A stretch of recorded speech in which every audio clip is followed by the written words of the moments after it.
Now, with is a decorum of the university, maximum of have joined on online.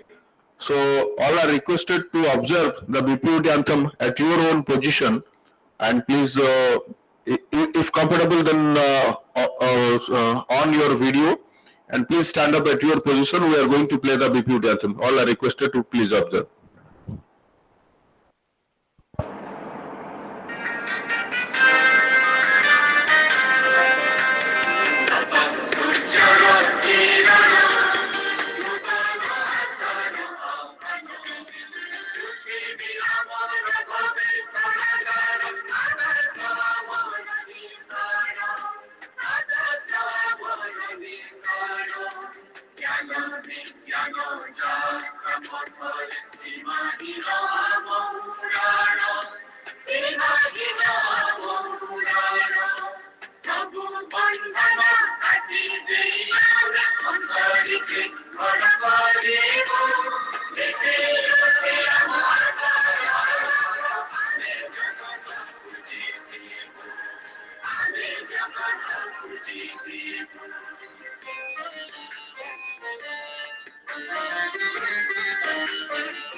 Thank you.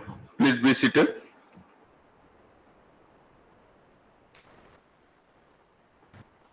Now, for this, to begin this program, I going to request our Dr. D.C. Rao sir, Secretary AIU AADC BPUT, to give the welcome address. Please, sir. Thank you, sir. So, a very good morning to one and all. Honorable Chief Guest, Professor Amya Kumar Raj, sir, Vice Chancellor BPUT. Honorable Guest of Honor, Mr. Sanjana Parihar, Joint Secretary AIU New Delhi. She is joining shortly as per my conversation just last few minutes ago. And distinguished speakers, esteemed faculty members, and dear participants. It gives me immense pleasure to welcome you to this one-week online faculty development program on research methodology and grant writing organized by Biju Patnaik University of Technology, Odisha, in collaboration with the Association of Indian University Academic and Administrative Development Center at BPUT. At the outset, I extend my heartfelt gratitude to our distinguished experts who have graciously accepted our invitation to share their invaluable knowledge and experiences with us. Your presence today adds great value to this program, and we are honored to have you with us. Research is the foundation upon which knowledge is built, and securing research finding is a crucial element in driving impactful studies forward.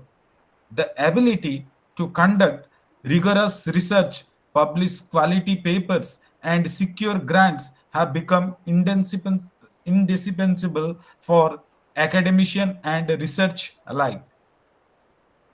Through this FDP, we aim to first enhance the research skills by equipping the participants with advanced methodologies, data analysis techniques, and the tools. In the second, foster grant writing proficiency to improve success rates in securing research funding, promote ethical research practices to ensure integrity and transparency in academic work. Then encourage interdisciplinary collaboration, enabling researchers from different domains to work together. Boost publication capabilities by guiding participants in writing impactful research papers and selecting high quality journals. On the next 5 days, we will be covering essential topics including the research design, literature review technique, and data collection methods, quantitative and quantitative analysis using different tools, grant proposal writing, funding agency expectations and budgeting strategies, ethical consideration, intellectual property rights, and research dimensions, emerging research trends. This carefully curated program is designed to provide both theoretical foundation and practical applications, ensuring that each participant lives with enhanced research capability and greater confidence in grant writing. I extend my sincere thanks to our Honorable Vice Chancellor and the University Administration for their continuous support in making this event possible. A special thanks to my fellow organizers and technical team for their dedicated effort in ensuring the seamless execution of this FDP. To all the participants, I encourage you to actively engage and ask questions and make the most of this opportunity. Research is not just about knowledge creation, it is about solving real world problems and contributing to the society. Let this FDP be a stepping stone towards achieving the excellence in your academic and research endeavor. With that, I once again welcome you all and wish you a fruitful and enriching learning experience in this FDP. Thank you. Thank you, sir. Let me welcome our guest of honor, Madam Ranjana Parihar, Madam. She has joined.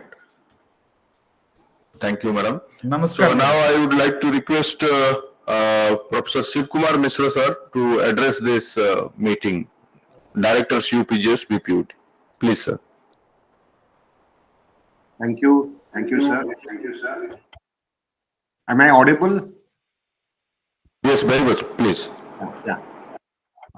Good morning, everyone.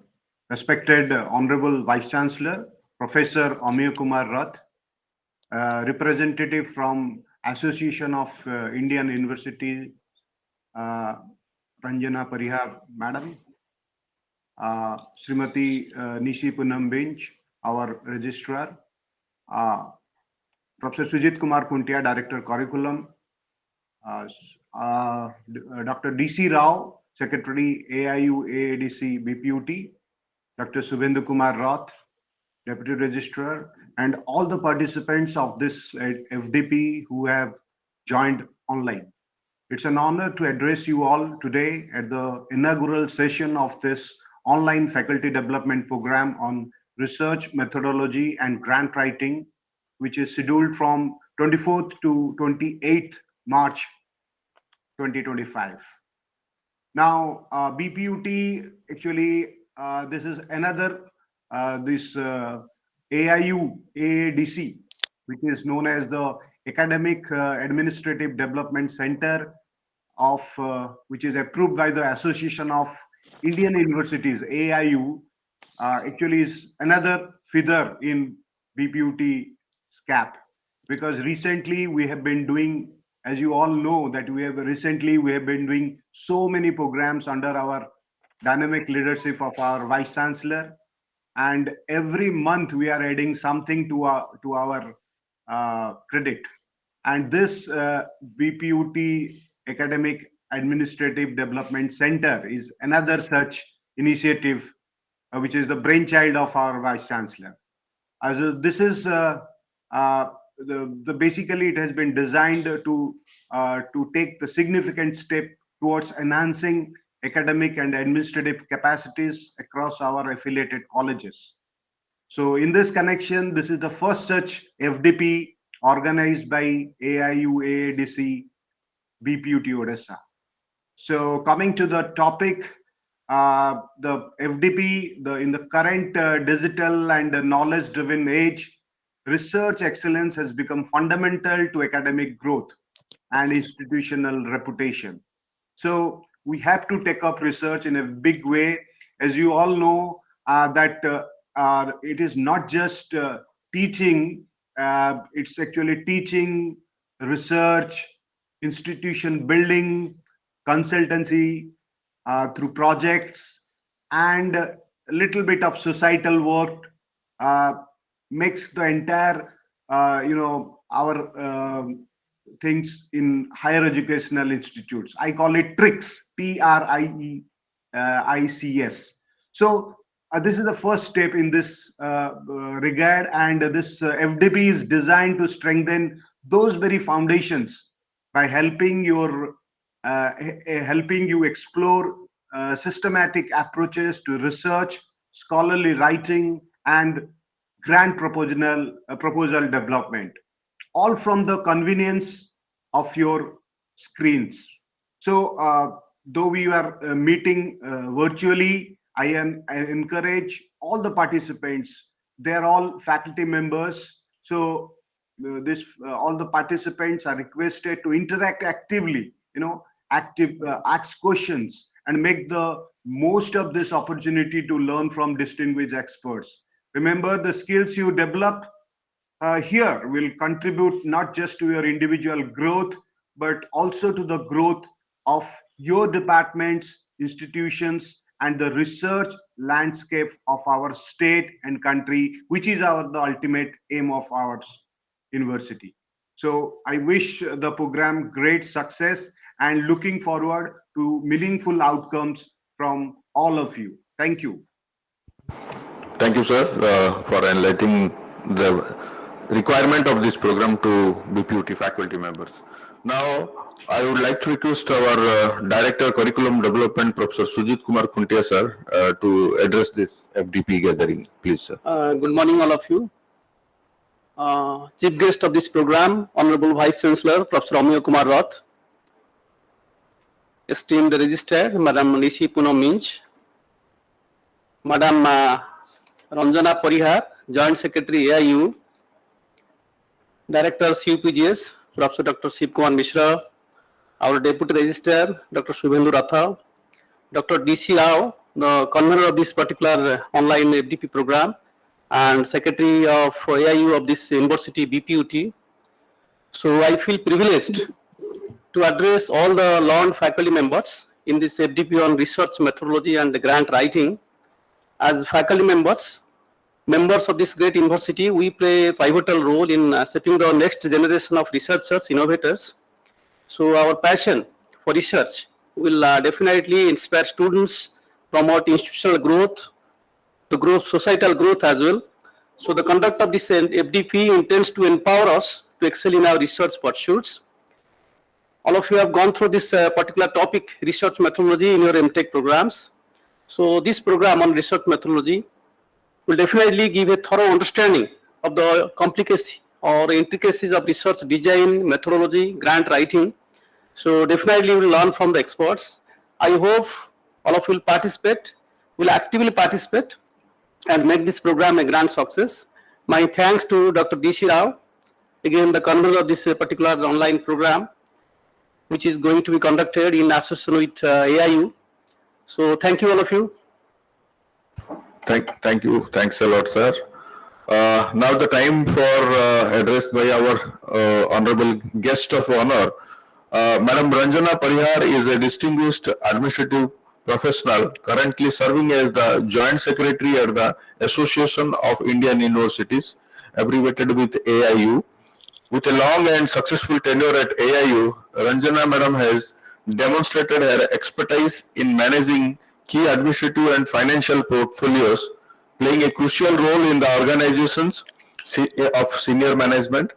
Her extensive knowledge of industrial governance and high-level financial oversight has been essential in driving AIU's growth and operational success. In her current role, Ranjana Madam heads the Sales and Publication Division, where uh, the promotion of AIU publications, ensuring their reach to relevant stakeholders in the education sector. Her keen insight into publication management has significantly contributed to enhancing the visibility and impact of AIU's research and policy documents, which serve as critical resources for universities and academic bodies across India. Additionally, she holds the portfolio of resource mobilization, an area where her strategic vision and fundraising skills have been instrumental in securing funds and partnerships essential for AIU's ongoing and future projects. Her efforts have helped bolster AIU's financial foundation, allowing the organization to expand its initiative and extend its reach. Ranjana Madam is also responsible for overseeing the AIU academics and administrative staff development centers, where her leadership fosters capacities building programs aimed at empowering university faculty and administrative staff with the necessary skills to adapt the evolving educational landscape. Moreover, a seasoned traveler, Ranjana Madam has played a significant role in representing AIU internationally. Notably, she demonstrated her leadership and commitment to supporting Indian talent when she led a contingent of 75 athletes at Shenzhen, China, highlighting her dedication to elevating India's presence on the global stage. Her well-rounded expertise in administration, finance, and resource mobilization, combined with her commitment to academic and professional development, and continues to make her a pivotal figure in the growth of and success of the Association of Indian Universities. Her dynamic leadership reflects her dedication to advance the higher education sector in India. Thank you. Madam, I would like to request to please address our FDP participants and the delegates. Madam, please. Thank you, sir. Am I audible? Yes, madam, please. Honorable Vice Chancellor, sir, Professor Amay Kumar Rath, Madam Nishi, Registrar of the University, Dr. Mishra, Director, CU PGS, Professor Sujit Kumar, and our convener, AADC, Dr. Rao. Good morning and a very warm welcome to each one of you. It's indeed a privilege to address this gathering at the inaugural session of the Faculty Development Program on Research Methodology and Grant Writing. I extend my heartfelt gratitude to Biju Patnaik University of Technology, Odisha, for organizing this significant initiative under the aegis of the Academic and Administrative Development Center of AIU. I would like to apprise you that presently we are having 43 such AADC centers.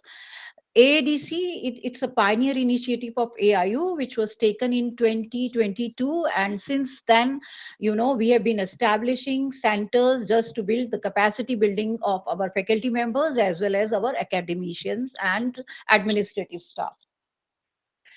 You are all aware that the National Policy 2020 has laid immense emphasis on promoting research and innovation as key drivers for enhancing the quality of education in India.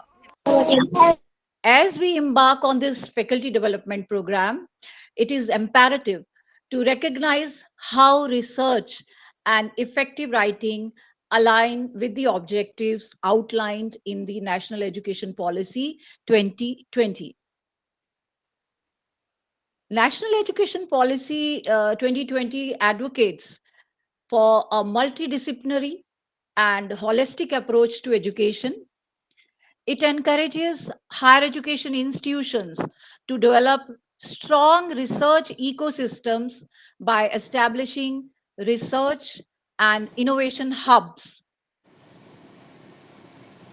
Such initiatives aim to foster a culture of inquiry, critical thinking, problem solving among faculty and students.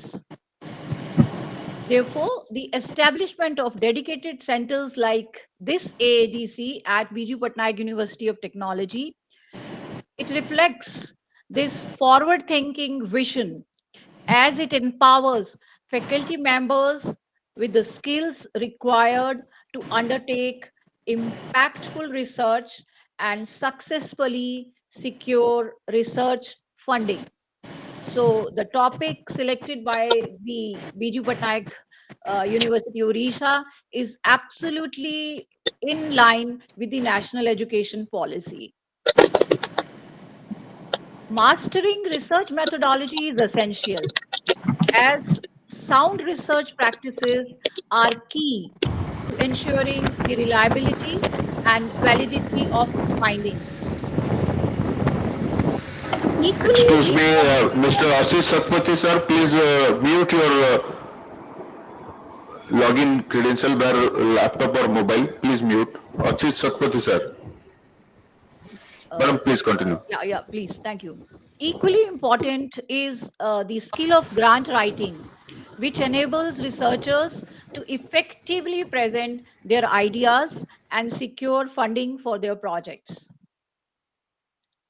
Interestingly, grant writing is often described as a unique blend of research storytelling and a touch of creativity.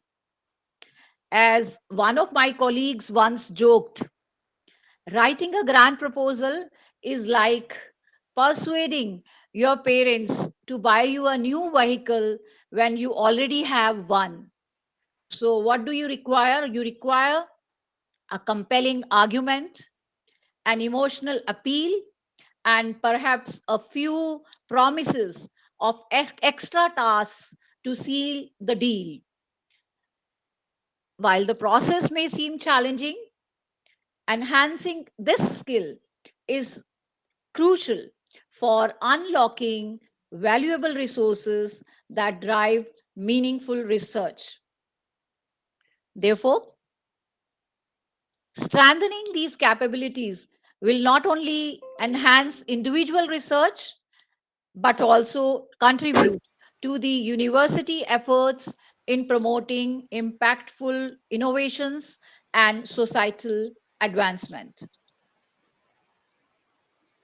Further, NEP 2020 emphasizes integrating technology into research to enhance data collection, analysis, and dissemination of findings. So, researchers are encouraged to adopt digital tools and platforms to expand the reach of their work, promoting greater collaboration across disciplines and institutions. I strongly believe that this faculty development program will equip participants with valuable insights into effective research strategies and grant proposal writing. I can see as many as 96 participants have already joined. So it's going to be a very, very interactive session, I believe. Therefore, I encourage all the participants to make the most of this program, collaborate with your peers, engage with the expert speakers, and immerse yourself in this particular FDP program, which has been designed in a very, very nice manner. Together, we can lead the way in building the education system that nurtures global citizens. I won't take much of your time, as the real value of your time lies with interacting with the esteemed experts leading these sessions. So I request, learn from their insights, take full advantage of their knowledge. And finally, I would like to take this opportunity to express my heartfelt gratitude to the visionary leaders and dedicated organizers who have brought this program to life. My sincere appreciation goes to Professor Amaya Kumar Rath, Vice Chancellor of the University, whose dynamic leadership continues to guide the faculty towards excellence. and Dr. Rao, coordinator, AADC, and the entire team involved in this particular faculty development program. Your tireless efforts and insightful planning, shared vision have been crucial in ensuring the success of this FDP. I wish the faculty development program immense success and eagerly anticipate the innovative ideas and solutions it will inspire. Thank you. Thank you very much, sir. Thank you. Over to you. Thank you, madam. Thank you, madam. Thank you for your enlightening the key area, that is the grant writing, where all the faculty members are very much required in this scenario. Grant writing is not an easy part, all are aware of it, but nobody is trying. So with this kind of FDP, definitely it will help our faculty members to approach more number of grants to for different organizations. Thank you, madam. Now, I would like to introduce our chief guest, Professor Amya Kumar Ratha sir. Since almost 2 years, he has been associated with BPUT as a vice chancellor for BPUT, and from that day of his joining at BPUT, we are making the BPUT with a vibrant in every aspect, irrespective of the academic and co-curricular activities also. Now, I would like to request our chief guest, Professor Amya Kumar Ratha sir, Honorable Vice Chancellor of BPUT, to address this gathering. Please, sir.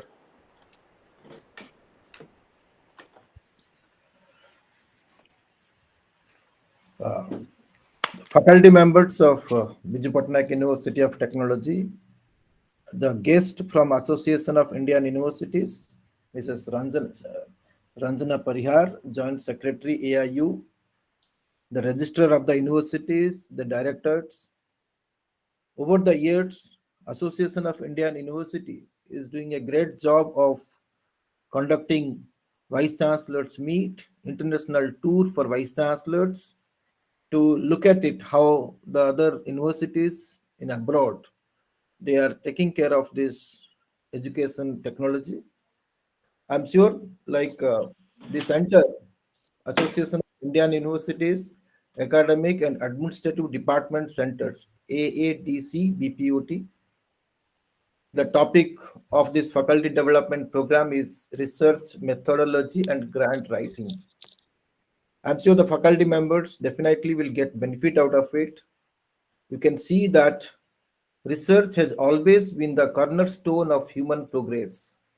However, the impact of research does not solely depend on great ideas. It requires systematic execution, proper funding, and effective communication. In today's knowledge-driven world, quality research is the foundation of academic and technological advancements.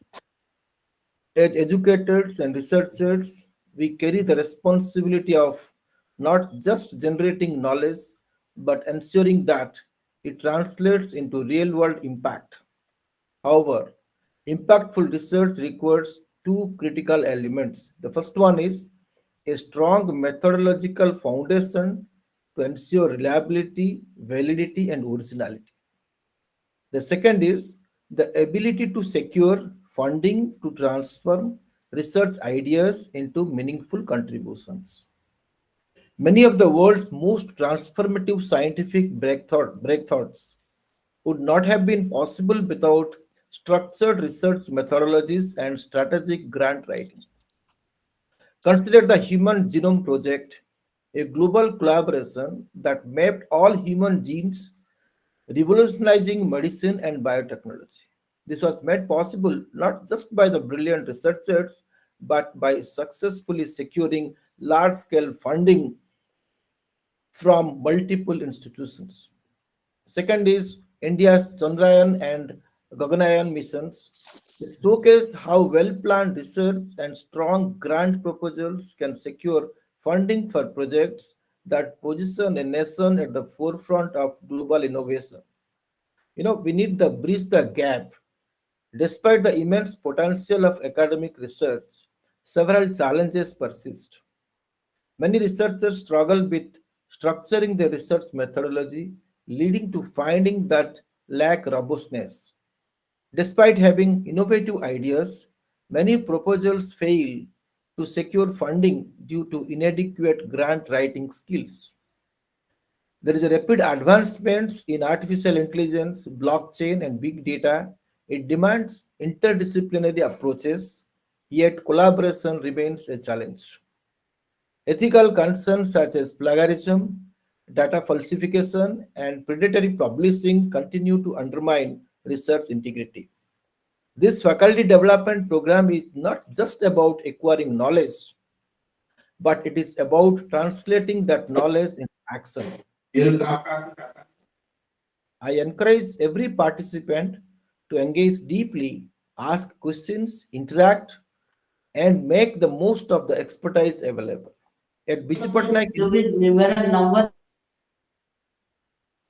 at Biju Patnaik University of Technology, we are committed to building a culture of research excellence.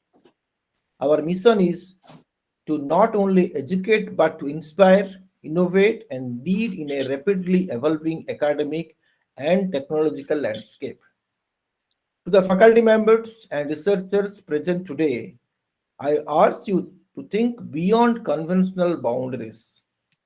Research should not remain confined to academic journals. It must be problem solving, industry relevant, and impactful for society. Let us work together to transform research into solutions that drive progress. History has shown us that great researcher has the power to change the course of humanity.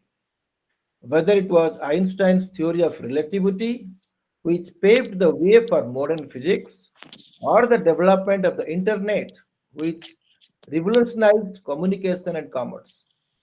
Impactful research is what pushes civilization forward. Today, as we stand on the brink of the fourth industrial revolution driven by artificial intelligence, blockchain, quantum computing, and big data, our responsibility as researchers and academicians has never been greater. However, the success of research is not determined by ideas alone. It is defined by methodologies, rigor, collaboration, funding, and ethical integrity. This is where we as an academic community must step up our efforts. Our commitment to research excellence must be built upon the following pillars.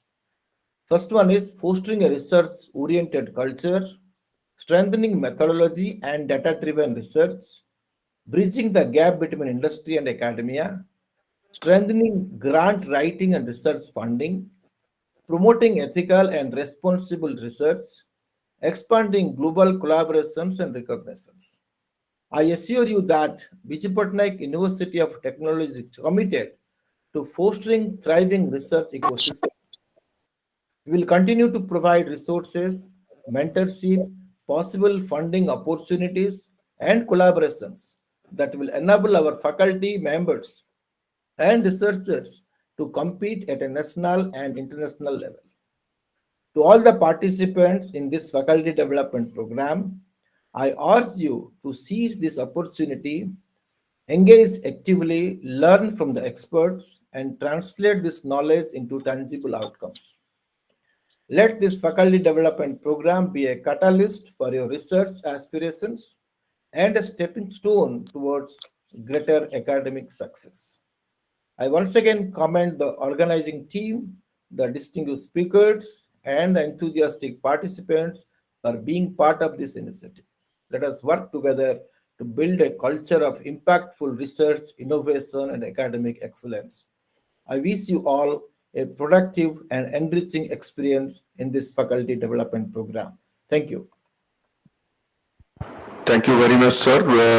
Undoubtedly, we are focusing on the quality development of our all stakeholders, and it is very much nurturing under your leadership to at BPUT, sir.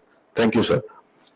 So let me just brief out the day one. There is the session of foundation of research methodology. Day two, session of data collection. Day three, writing research proposal. Day four, data analysis. and day 5, advanced research techniques. So these are the 5-day sessions, and the detail of that will be later on elaborated by our coordinator, sir, Dr. DC Rao.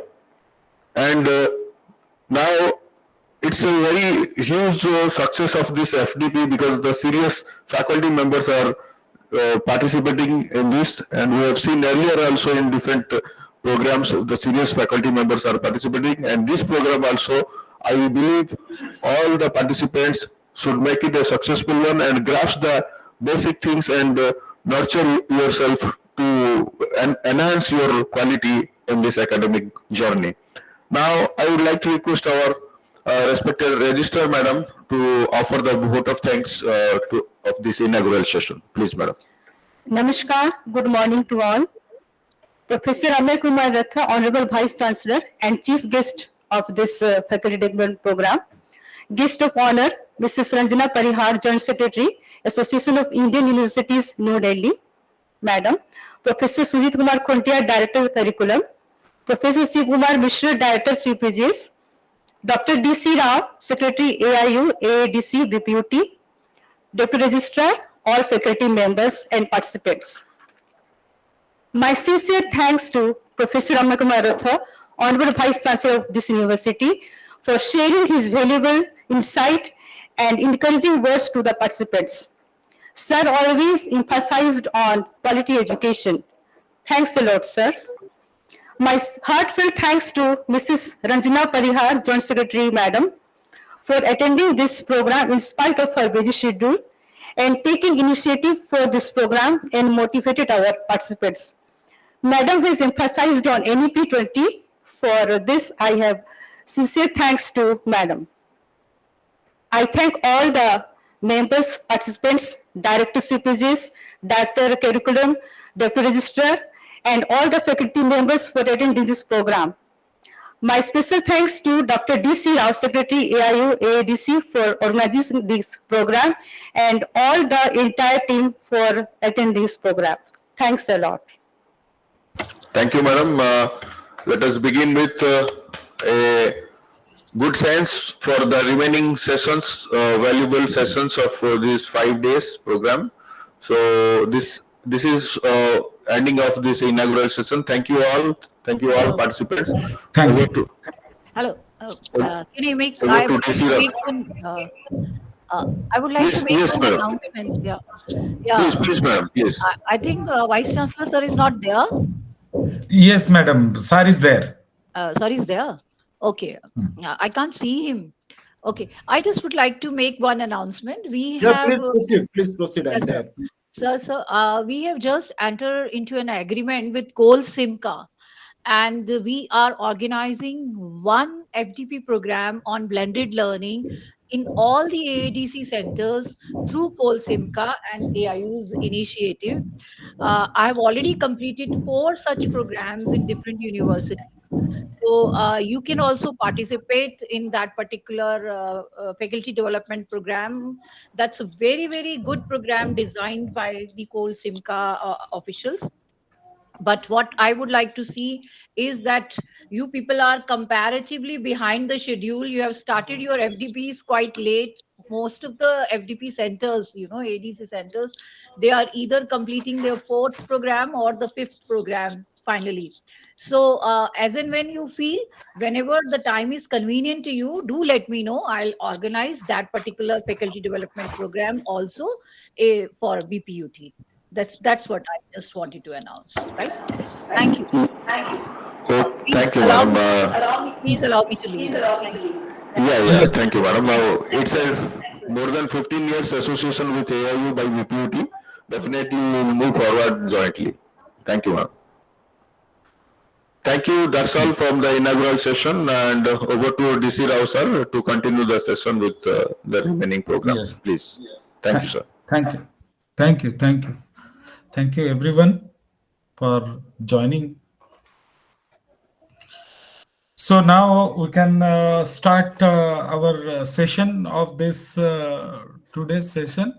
So let me tell the first session 1, which is going to be taken by Dr. Bibhuti Bhusan Mukharjee, sir. So before starting this event, let me introduce Dr. Bibhuti Bhusan Mukharjee, sir. He is currently working as an associate professor of civil engineering at the Biju Patnaik University of Technology, Odisha. He has completed his PhD from IIT Kharagpur, MTech from NIT Rourkela, and BE from IGIT Sarang. So, added to his academic credit, Professor Mukherjee has discharged various administrative positions like Director Curriculum Development, Director Training and Placement at BPUT, Deputy Director Estate and Maintenance Unit, and Director Estate and Maintenance Unit, and the first appellate authority of the BPUT. Currently, Professor Mukherjee is Director of Sponsored Research Industrial Consultancy, SRIC, Professor in charge of R&D, Head of the Department of Civil Engineering, BPUT, and Warden of the Ganga Hall of Residence at BPUT. He has more than 13 years of experience in teaching and research in sustainable construction materials, nanotechnology, and nanomaterials at UG, PG, and PhD level. He has published more than 70 research papers in different SCI indexed international journals of repute, conference proceedings, and chapters in various edited books or encyclopedia. He has guided more than 60 master students and PhD scholars. Professor Mukherjee has been awarded twice the BPUT Foundation Day Research Award in 2019 and 2022. So, sir, on behalf of this organizing team, FDP, I welcome you. So, I will now hand over the session to Mukherjee, sir. Thank you, sir. Am I audible, sir? Yes, Am I sir. audible? Yes, So, sir. good morning to all. Honorable Vice Chancellor, Biju Patnaik University of Technology, Professor Amya Kumar Ratha, sir, Madam Registrar, Director Curriculum, sir, Director CPJ, sir, Coordinator DC Rao, sir, and other faculty members and resource persons who are online. So, this is the first session. So, with the thanks to the coordinator of this FDP, I am starting my presentation. So I am sharing my PPT. Within few seconds, it will be visible to you.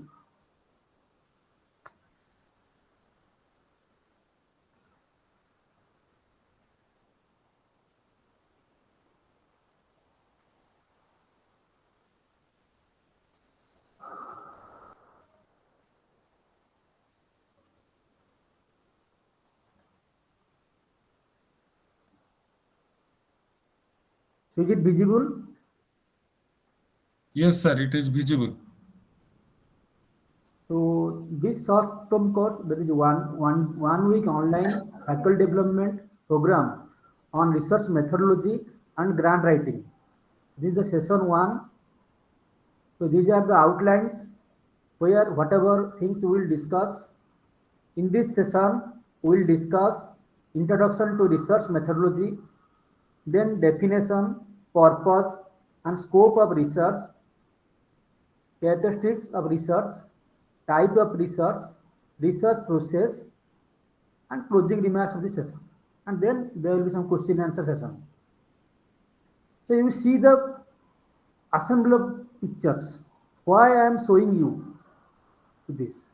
So you see in the top corner, left corner, there is a professor, along with professor or maybe scientist, with which 3 scientists or scholars are there. Those are particularly PhD students.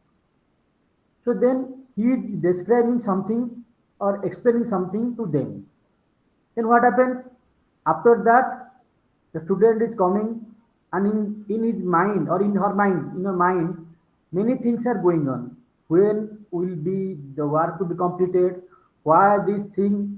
My guide told me what to do, who will help you, where do I do research, and how to carry out this work. Is it visible? Is it visible? My screen is visible, sir? Yes, yes. Yes, sir. Okay. So you see, so that's the slide issue. So sorry for that. So you see in the top, I'm repeating again, the scientist or professor explaining to the fellow colleagues or research scholars some facts or some assignments to be carried out. After listening that, the student is coming and in his mind, you see a bulb like a thing, in his mind, many things are going on. What to do, why to do this, when will be completed, who are going to do, where we will do, and how to do. These things will go. Then she will go and search in laboratory and do certain things, and in mind many things are going on. And you may mind may burst. This is a scenario. If you are not going to a particular research, you see the other aspect. What the professor is doing after explaining, he is very calm and quiet, sitting and thinking that my student or my students are going to do everything. Then he is going to discuss with the DSC members. Then further assignment things are going on. So this is the research going on nowadays. So in this case, a particular research methodology or research scheme, you may say research methods are essential for carrying out a good research which will be completed within due time. That is the objective of this FDP.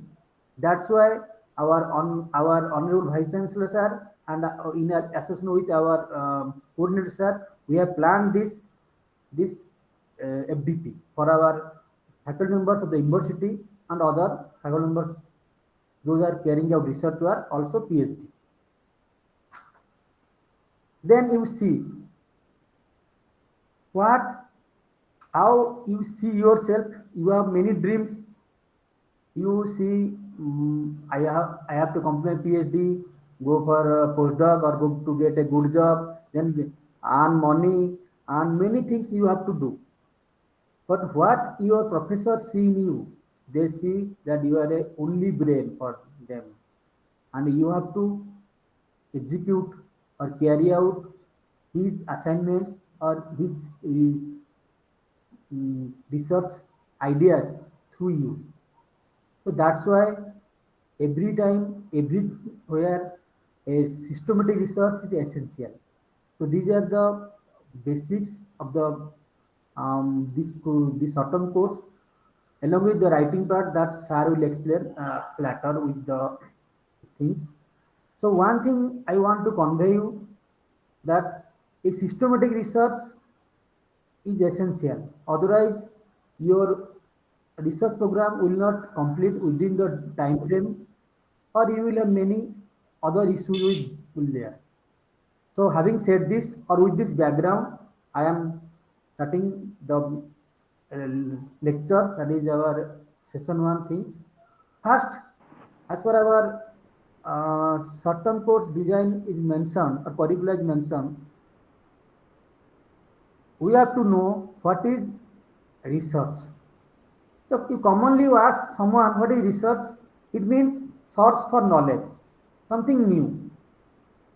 Research as per dictionary term, it may be split in two terms. Research.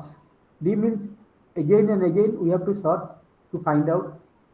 So here what happens, it is a process where a person observes a phenomena repeatedly again and again, collect data, analyze the data, then find out inferences and go for conclusions. And those conclusions will may fulfill the objective, may not be fulfill the objective. Some objective will not be accomplished or completed during the research work. That may be shown in future scope of work. So in one line, you may say research is to observe different phenomena again and again for different dimensions. Then I am giving you a glance of definition of research by different authors or scientists, because research from different angles, or a scientist or a philosopher or a writer. This means variety of meanings that has been presented in the slide. So one scientist, Rusk, who defined research is a point of view, which is an attitude or inquiry or is a frame of mind. Similarly, George Morley defined research as systematic and scholarly application of the scientific method intersected in its broader sense to the solution of social judicial problems. Then Cornell, according to him, to be sure, the best research is that which is reliable, verifiable, exhaustive. That is, research cannot be go unlimited. That means it should be exhausted with a sustainable time frame. Then Clifford Woody defined research as it is a carefully inquiry or examination in seeking facts or principles, a diligent investigation to ascertain something. Then Crawford, according to him, research is a systematic, refined technique of thinking, employing specified tools, instruments, procedures in order to obtain a more adequate solution of the problem than would be possible under ordinary means. Then why we go for carrying out research work? What motivates us? This slide shows what is the motivation for conducting research. You see, first point is aspiration for getting a research degree along with consequent benefits. We people, particularly in India, we are going for a degree. For us, degree is primary thing. That's why, honestly speaking, people are going for PhD to get a higher degree, and to consequent benefits means to get a scientist post or to get a faculty member post. Then some people, like, they have some ambition or aim to face challenges in solving unsolved problems. Like previous days, you might have heard about the innovation of television. How the jailbird John Logie Boyd, how they have sacrificed everything, his life, for innovating television. That is one ambition to challenge solving unsolved problems. Then some people get intellectual joy. That means some people carry out research and present their work in front of others in world fame. They have to get the name and fame. They would get intellectual joy. Then some people provide research for society, like NASA or various organizations. Those who are not gaining any money for that, but they are going for society of people, safety of our earth, everything.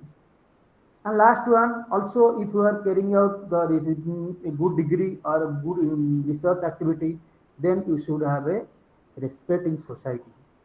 So these are the motivations for conducting research. Then next slide gives you a comparative thing between research methods and research methodology. So you see, in research methodology, we adopt research methods. So research methods are part of research methodology. So what are the techniques, methods we use for carrying out research? Those are called research methodology. However, research methodology is a systematic approach to solve a problem. So you may say it is science for studying how research is done scientifically. Again, if you go in detail, research methodology can be put into three categories. Like first group deals with collection of data. Then second group of methods which are used for analyzing data using different statistical and optimization techniques. Third group, we have to check or verify the outcome or validated data. So these are the different methods There are many tools which will be explained in our FDP in upcoming days. Coming to a just different methods and techniques. Suppose one particular thing you would take, analysis of historical records. It is a method under library research. So what you do, what are the techniques you adopt? To give a brief idea, I'm saying under a method, we go for different techniques, like recording notes. You have to go and record notes by asking peoples, and you analyze the content. Then you also go record and film listening to the historical things, because in historical analysis you will go and ask people in various sections, various geographical locations, and you go and collect the information and you record it. So these are the techniques and idea. Other things are illustrated in the table. So how methods and techniques are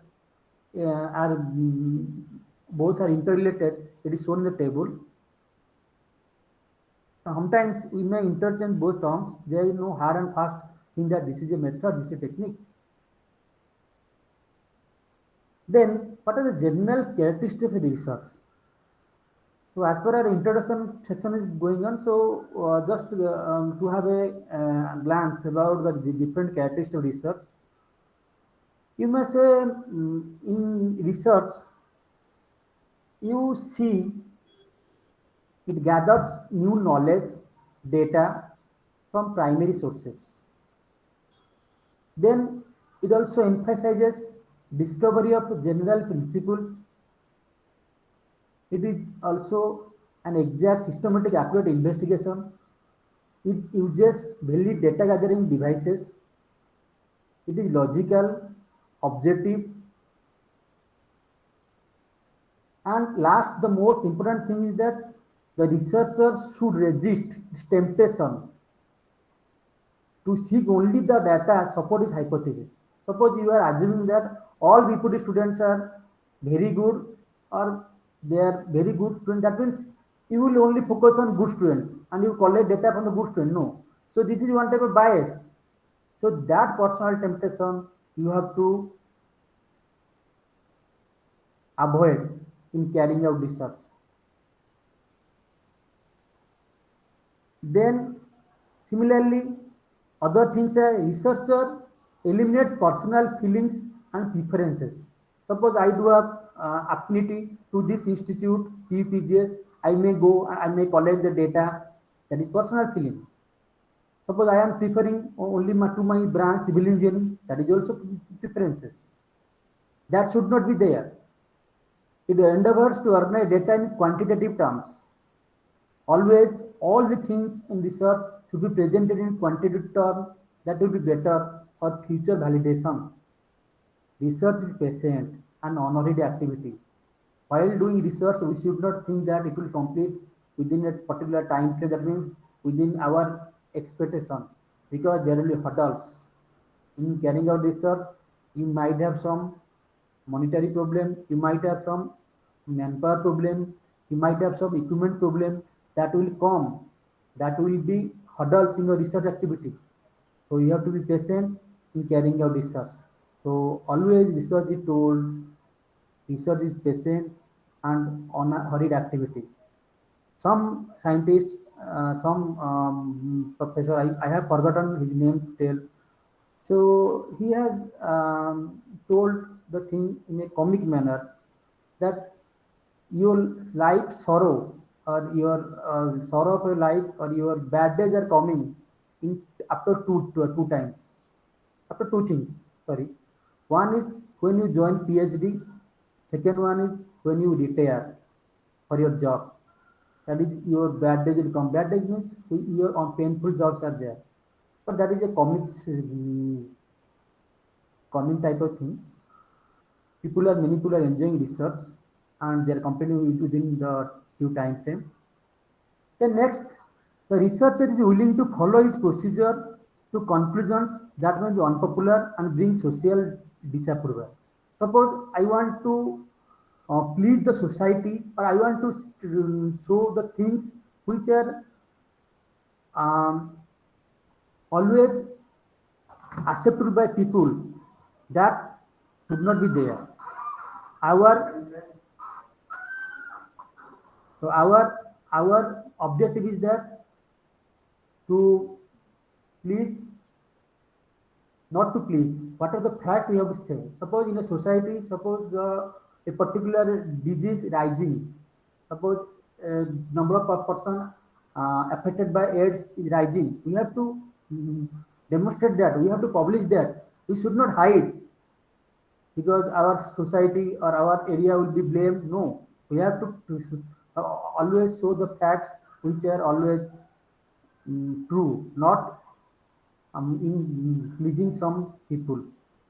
Then research is carefully recorded and reported.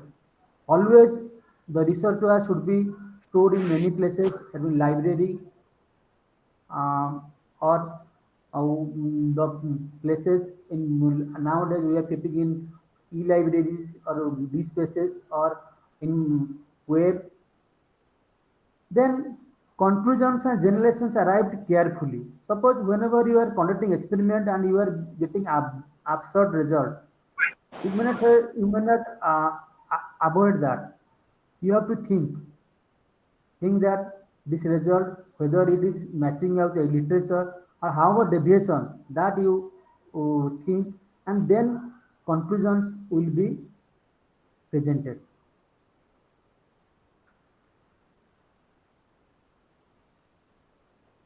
Next, what are the functions of research?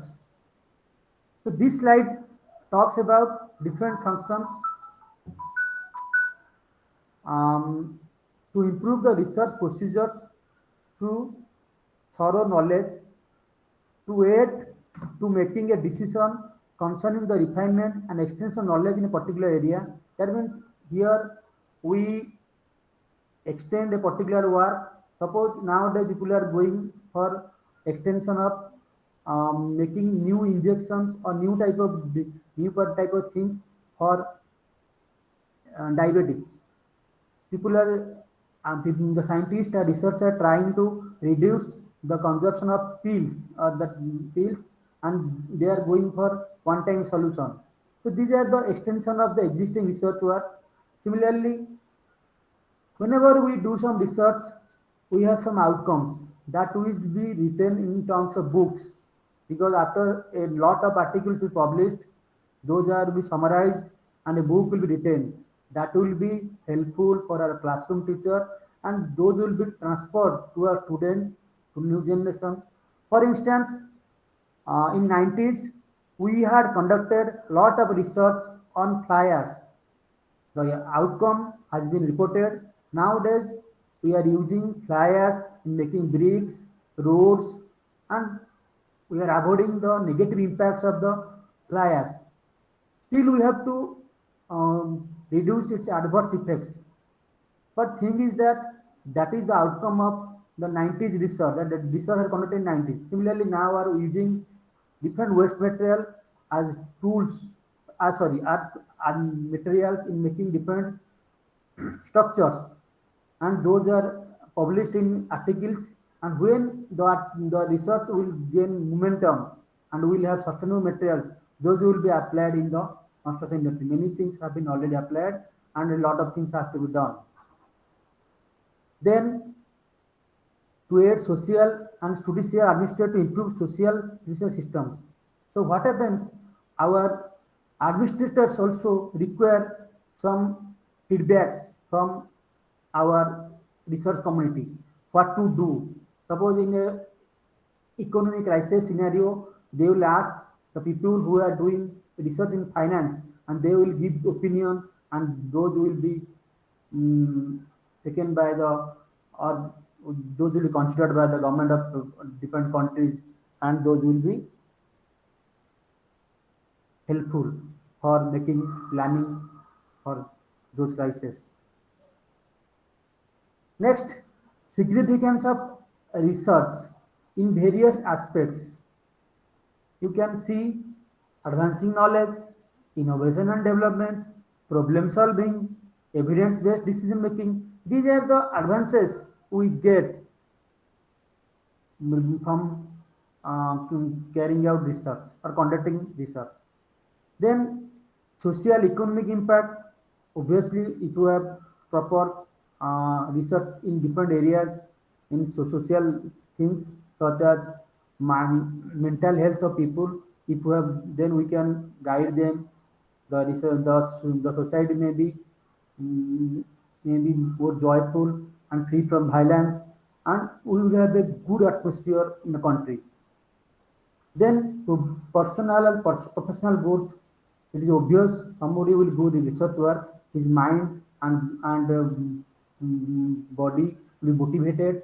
Also, similarly, he will be appreciated by the different agencies, authority, or he will be promoted. Then continuous learning. Also, if you involve in research, then continuous learning will take place. People who are not conducting research, their knowledge is squeezing. They are not knowing, they don't have any data of the whatever things going on in his area. So every time a person who is intending of carrying out research has to carry out literature review to update his knowledge in that area. Then preservation of cultural heritage. Those are the things because these are related to our archaeological things. Whatever things we can do for preserving our archaeological things, we have to go a systematic process so that the things will become things will be preserved. Then coming to what are the criteria of a good research? So in a good research, it should be clearly defined. That means a good research means that is not every research, maybe some we may say some new innovation, but good means systematic, not that good bad in terms of work. So here the objective should be clearly defined and common concepts to be used. That means whenever you are reporting a research, the students who are going to conduct research in future, they can understand. Then a research procedure should be adopted that should be described in detail to permit the other researcher to repeat the research for the advancement, keeping the continuity of whatever things you have already conducted.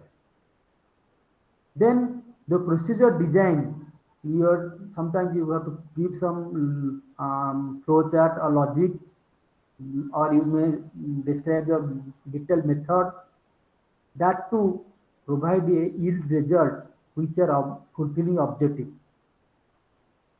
Also, you have to mention what are the assumptions you have taken and what are the constraints, loopholes in your design. You have to mention in your research work.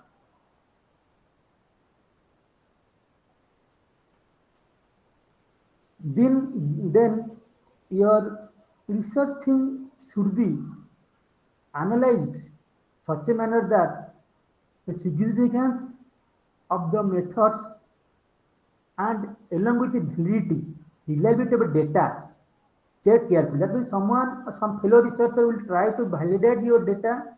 That thing can be done. If it will be done, then your research may be in question mark. Conclusions, whatever you provide in your research article or thesis, that should be only on your work, not that whatever the people in literature they have provided, that will be reflected. No, whatever you have found and your research work has been achieved, or whatever your research has been obtained, that should be mentioned or that should be stated in the conclusion section, not rather a generalized statement. Other last thing is that suppose in a research fraternity or research community, what is the thing?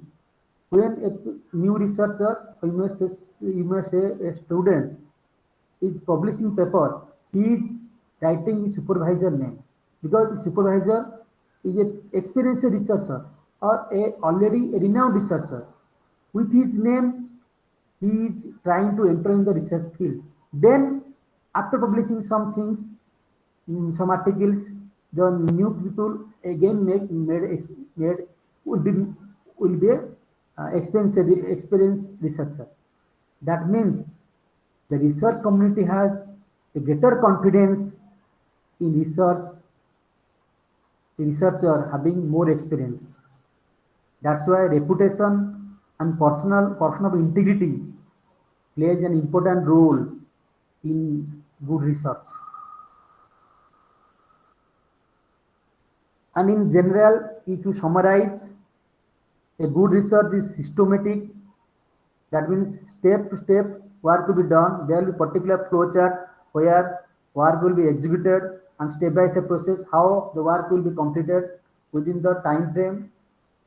Then your research should be logical. In a logical approach, you have to carry out. And the last third thing, the research should be empirical. That means there will be some equation or some type of relationship that can be applied in future with another study area. And last thing, I am repeatedly telling you, a good research should be replicable. Suppose whatever the result you have given in your thesis or journal, that should be replicated. If someone will conduct that, those value must come. Then specific characteristic for research. So here you see a philosophy should be your basis of research. So nowadays, suppose we have COVID-19. So many people are going because we have to overcome that disease. So for any logic or philosophy should be there behind in research. Again, for philosophers or for authors, for them, research is insight and imagination. Third thing, research required interdisciplinary approach. You might have many examples. I should not have to tell anything. Suppose one instance I am telling, we are civilian people, we are collecting data, and we are using the computer science methods or mathematical tools for finding optimum result. So now the research is interdisciplinary. One example, let us say, suppose you are going to study mood of a person or body language of a person. Then what to do? That may be a social science problem or human problem that can be done using data analysis or statistical tools or optimization tools. That's why research needs interdisciplinary approach. Because without mathematical tool, whatever the findings, only qualitative. To have a quantitative approach, he has to produce a data or you may say empirical result or optimized tool. Then deductive reasoning also we require. Then research should come out desire to do things better. Suppose we are having iPhone 6, 7, whatever may be. That may be updated to research work to optimize other features. Research is not exact, research is physical science. So whenever we are thinking something, that may not be exact. Suppose we are assuming that there will be biological feature or traces of human in Mars. That may not be. So it is always not exact. Suppose whatever things Bohr atomic theory, you have known, you have idea about Bohr theory. But Bohr, Dalton, they have been told the theory has been modified.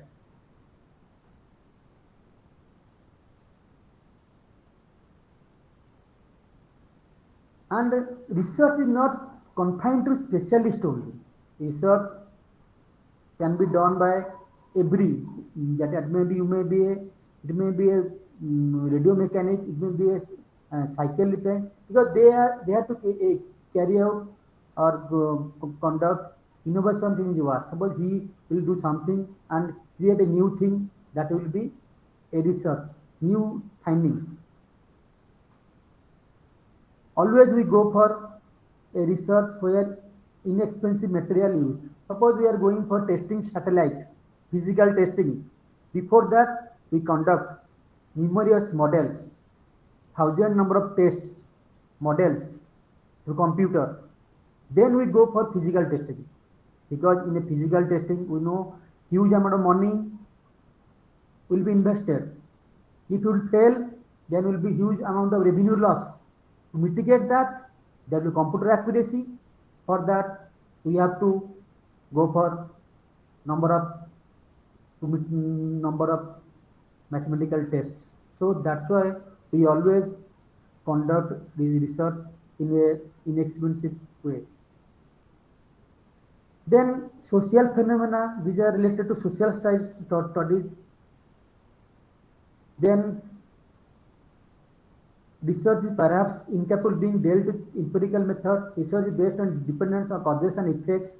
Research cannot be a mechanical process, because in always any research process we do have human angle, because human will analyze and to get the outcome. Only mechanics, that means only computers will not conduct research. We people are the analysts, researchers, those are playing important role to segregate the outliers and make the proper inferences from the result.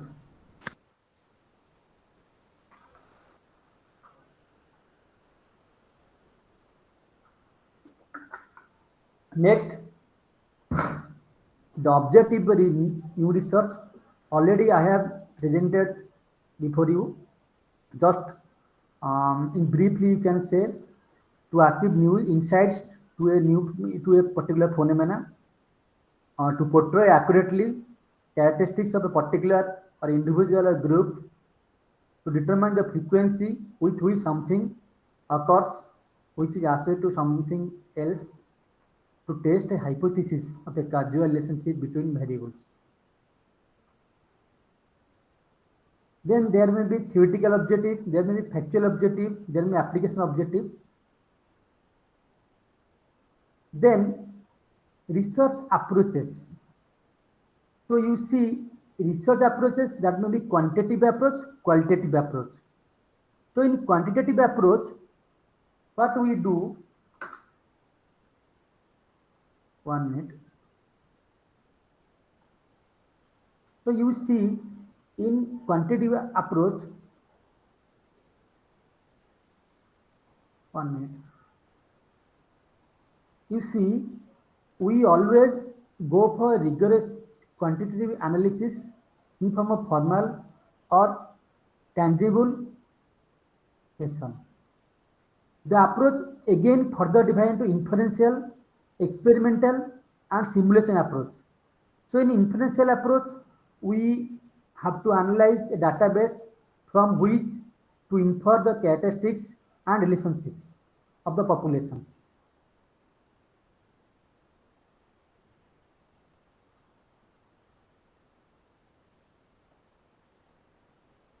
Then simulation approach, it involves we have to create an artificial environment in which the relevant information data can be generated.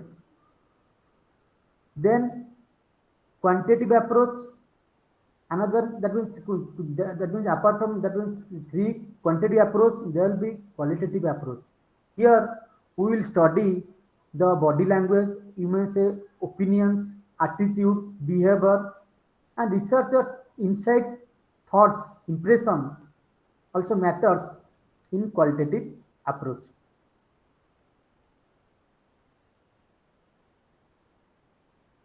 Then coming to types of research, you see here application research, and you say based on application, objective, inquiry. Research may be categorized or may be classified. So you may say Based on application, research may be pure research, may be applied research. Similarly, based on objective, research may be descriptive, it may be explanatory. Again, foundational research, explanatory research, similarly inquiry mode, quantitative research, qualitative research. So we will deal one by one in upcoming slides. First one is descriptive research. Here we conduct surveys and fact-finding inquiries of different kinds. Here we have to know the state of affairs. That means here we have to, you may say, know the status of the existing work. One example I have given here. Suppose customer satisfaction survey. You have to go for what are the sentiments of customer toward the products. Similarly, for market segmentation research, target the consumers more effectively. Then trend analysis, evaluate the business performance. Then competitor benchmarking, measure the performance against competitors. So these are the, you may say, in descriptive research, we are focusing on fact finding things. Then analytical research. Here you use the facts or information available after conducting experiment, and you analyze those things to find out the critical inference or evaluation material. So here there is a comparison between descriptive and analytical research. In descriptive research, we see what is the absence rate among a particular group of workers. For the analytical research, how can number of complaints made by a customer reduced? You see, one was descriptive, other one analytical. Then here, feelings of workers, and second thing, you see analytical part, how introduction of empowerment can be a threat by the department managers. So this way we have classifying we are strategizing descriptive research, analytical research. Then applied research or action research. Here, whatever our society needs immediately, we go for that type of research. That means, suppose any theory, any basic science research, pure research we are conducting, that may be not instant requirement of society. That may be useful for developing new theories, new equations, new mathematical models, but immediate attention required in applied or action research. For instance, COVID-19 problem or creation or development of COVID-19 vaccine, that is one type of action research or applied research. That is research to identify social, economic and political trends that affect a particular institution. Market research are examples of applied research, immediate application. So basic research, it may be dealing with the generalization of theory or formulation of theory. Suppose we have to know how temperature of alloy, how the change in temperature affect the properties of alloy. Similarly, study of simultaneous effect of neuronal activity on the brain. So these are the theoretical basic things we have to go, and we have to carry out research for writing books, articles, and it is required for knowledge sake or pure research. Research concerning natural phenomenon relating to pure mathematics are examples of fundamental research.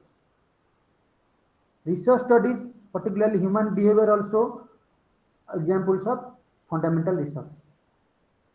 So there is a table indicating how fundamental research and applied research are differentiated. here you see the second point. In second point, in fundamental research, scientific discovery, that is coming under this. But here, the application of technology. For instance, if you go and if you develop a new optimization tool in mathematics, that is coming under fundamental research. But when that tool is used for in civil engineering problems or mechanical problems, that is called applied research. In that way, I can explain the fundamental research and applied research. Then quantitative, qualitative research already I have explained. So in quantitative research, we go for any experimental study. But in case of qualitative research, it related to people thinking, thoughts. All right.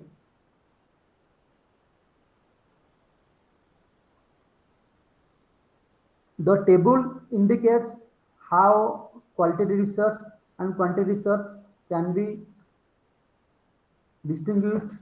Here you see in qualitative research, we are going for exploring ideas, formulation of hypotheses, theories. In quantitative research, we are testing hypotheses or theories. Here analysis done by summarizing, categorizing, classifying. But in quantitative term, we are using mathematical tools, statistical tools. In qualitative research, we expressed in terms of words, paragraphs, or like sentence in paragraph or in theoretical way.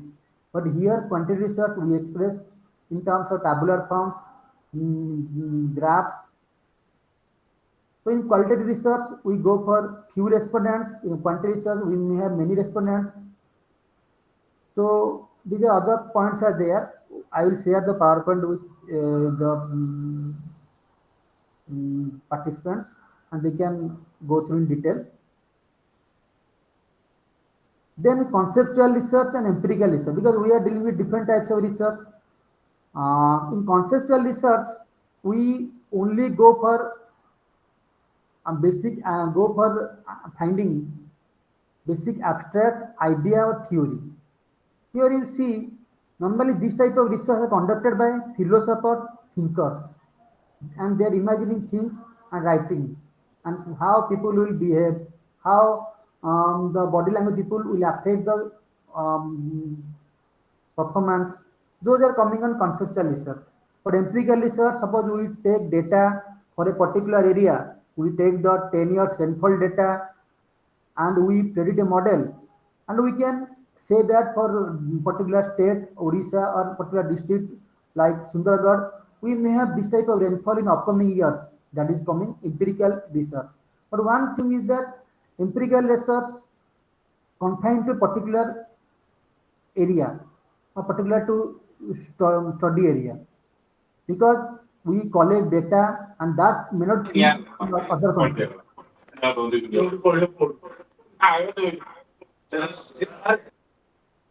Sir, any question or anything? Okay, let's continue. Then types of research. Apart from whatever research we have discussed before this slide, other research can be field settings research, simulation research. We may go for historical research. This way we can divide. Then also we can classify research into two types: conclusion research and decision-oriented research. In conclusion research, the researcher is free to pick up the problem and redesign, and he proceeds and prepares a consider he wishes. But decision-oriented, here we have to need the decision maker, and research in this case not free to embark upon. So suppose a company has given a specific task. That means here we have to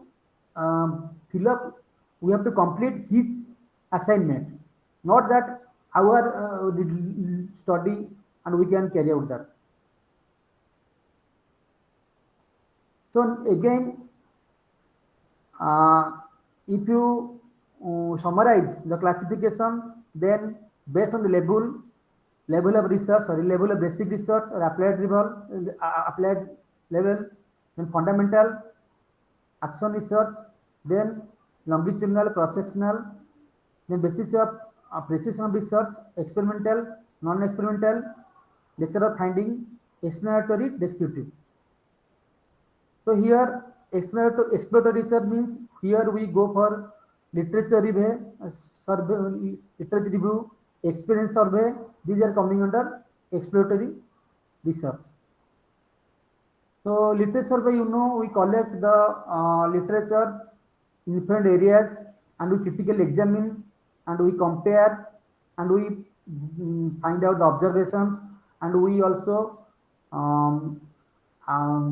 note or we can demonstrate, we can also depict the shortcomings in that means what are the gaps in literature that to be noted and carry out the new work based upon that. Experience survey, it is also most important thing. Suppose you are going to construct a building.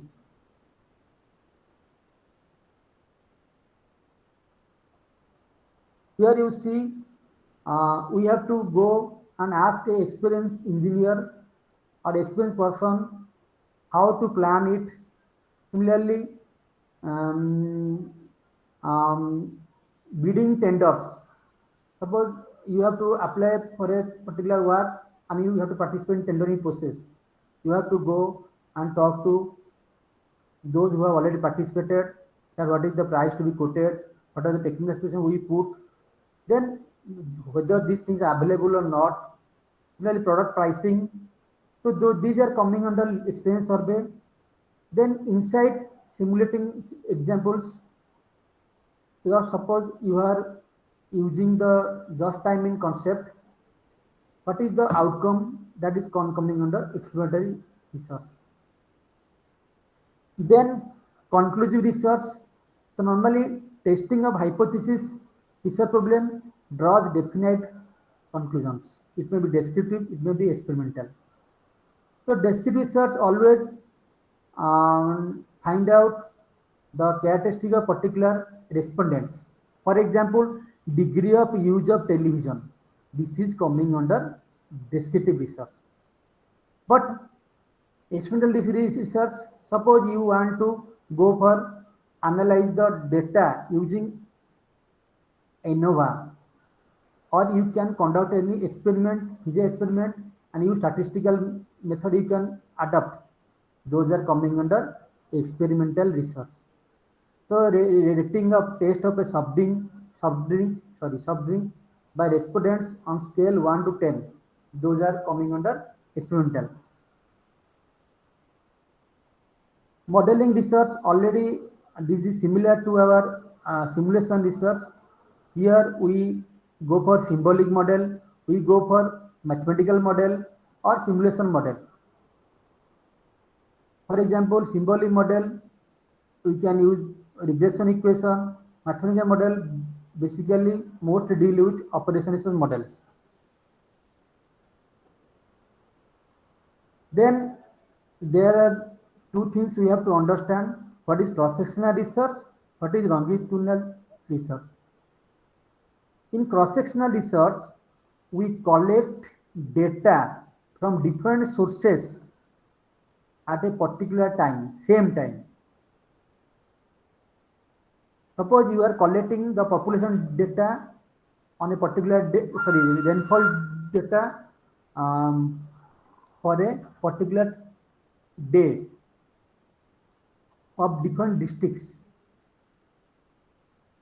That is coming under cross-sectional data or cross-sectional research.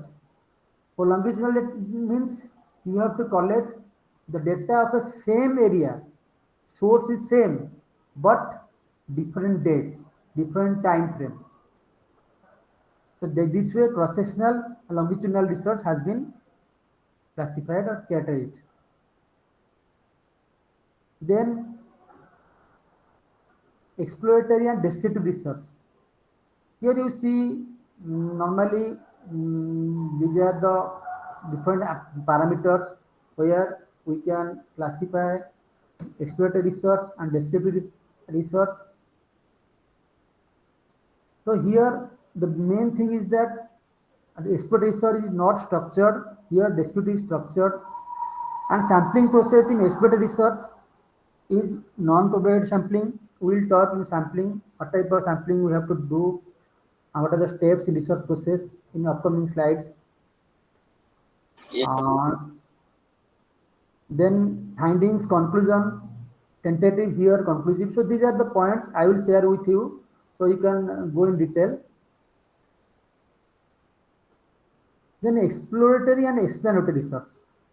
Here the steps are mentioned in this slide. So here the classification has already done. I will share with you. Just we skip because other important things are there. Then coming to research process. In this FDP, we will cover all the things, but I would have a detailed layout about research process. So in research problem or research activity, there are many steps or many steps. First one is formulating the research problem. Number two, extensive literature review. Sorry, pardon, whatever. Any problem, sir?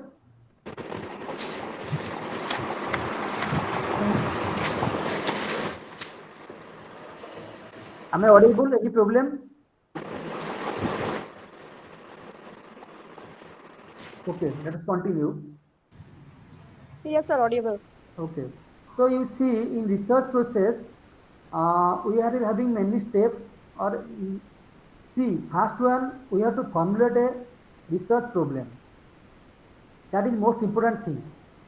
That may change, but not total change. There will be little bit deviation, slight deviation in the research problem after literature review, but initially you should have a frame of mind that this is my research topic. Then based upon the keywords, you carry out the extensive literature review survey. Then you develop the hypothesis. We will talk in detail hypothesis testing. We have a segment or we have a lecturer how hypothesis hypothesis testing are done. Then based upon that, to fulfill our hypothesis, we have to prepare a research design. That is most important thing.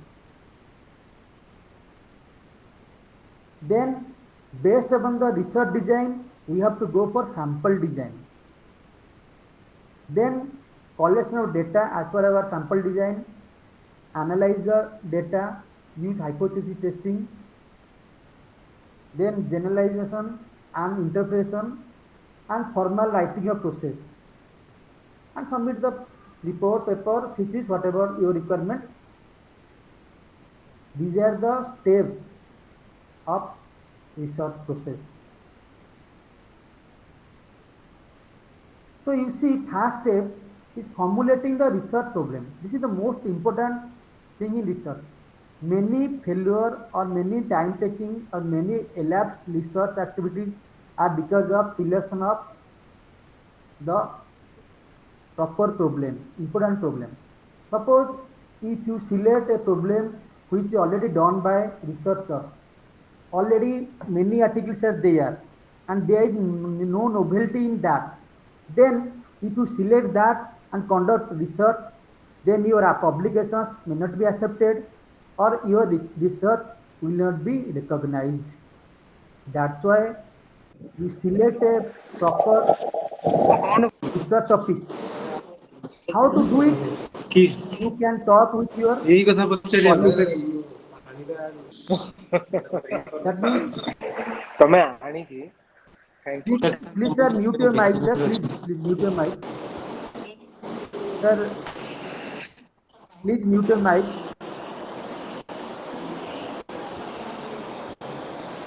So here you discuss it with your own colleagues. Suppose you are a PhD scholar or you are a faculty, you can talk with your fellow students or fellow colleagues. Those having expertise in that matter.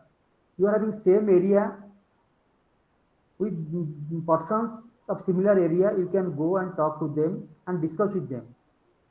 Also, you can talk with a person who is renowned in that area. Suppose you are working in a particular field, then search who are the renowned researchers, and you can communicate through email, or you can talk to them through video call or any means of communication, and you find out the idea, and you can share with your idea, and then you can choose a problem that will helpful for you. Then sometimes, like our DST or UGC, AICT, they have some earmark problems. Okay, some industries, sorry, industries, and they have some problems like government organizations, or so there the problem is already defined. That means that is easy to work. Already you do have the problem and you have to find out the solution. The main thing is that discussion through conferences or any academic meet among the research scholars. You may say research scholar day or research conclave. You go and participate, talk with different persons who are conducting research in that area, take some idea, then to sit with the computer and internet and search those and search the literature. Then you formulate your problem and consult the supervisor. That is the one way of formulating the research problem. Then there are two steps involving research problem: understanding the problem thoroughly, then rephrasing. That means if you are using the particular optimum technique, then you change the technique and you find out the articles whether these are novel or not already done. Then you can talk with your supervisor, the most experienced person in your field, in your locality, because other experienced persons may not be with you, but supervisor is always with your proximity. So, and the most important thing is you have to examine all existing literature for selection of problems. There are conceptual literature, there are empirical literature. So you have to go across those things and identify your problem and compare with them, and you see how much novelty in your work. Then the second step is, after you have a specific problem, then you narrow your area and you go for a literature review in your domain. Broad area to narrow area. Then you go for literature review. For this, you go for abstracting, indexing of journals. Okay. Then you go for different academic journals, conferences, government reports, books, through online or offline or library sources. You go to literature review and you list all the outcomes, and you should have an idea what is the probable outcome of the particular study you are going to conduct. That may be tentative.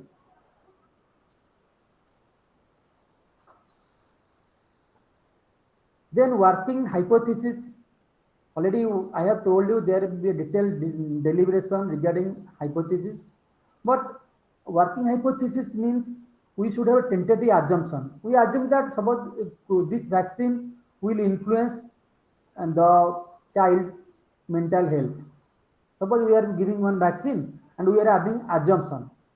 So what to do? Then we cannot directly apply on particular age group of children. What to do? We go and we first go for applying in animals or other creatures.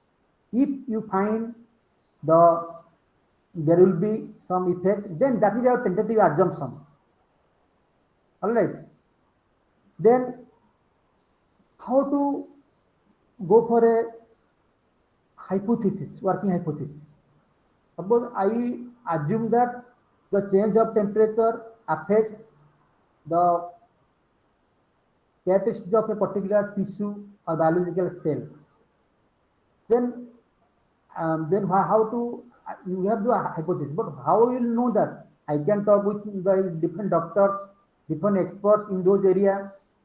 Then also we go for some records, medical records, also literature, also studies in similar studies. Then the working hypothesis I will assume. So working hypothesis arise as a result of prior thinking about subject examining the available data. Sorry, 1 minute.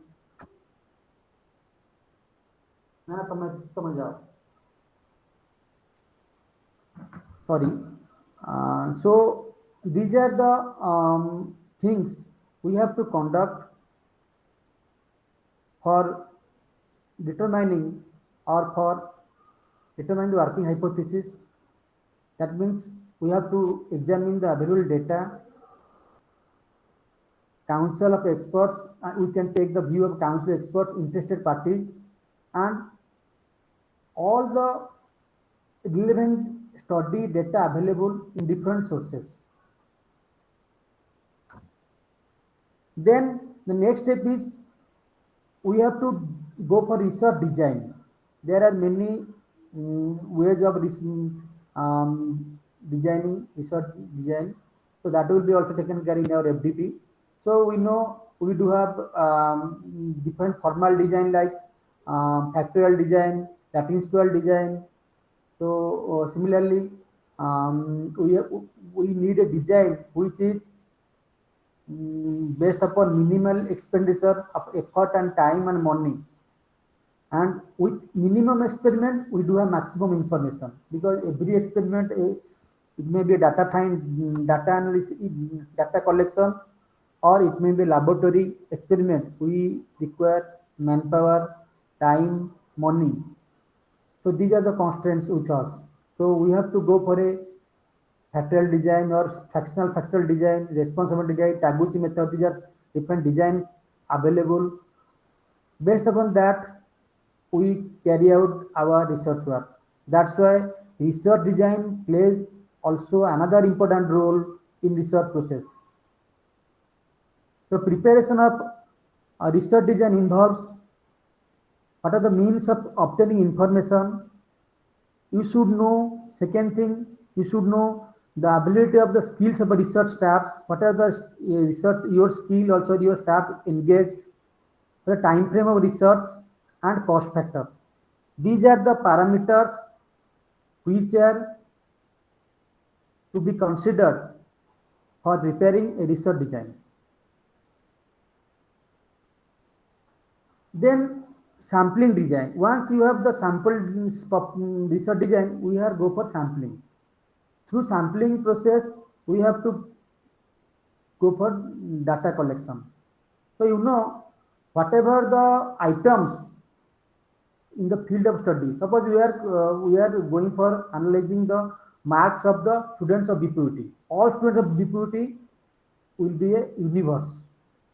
Suppose you would take a particular college or particular branch, that will be comes under sample.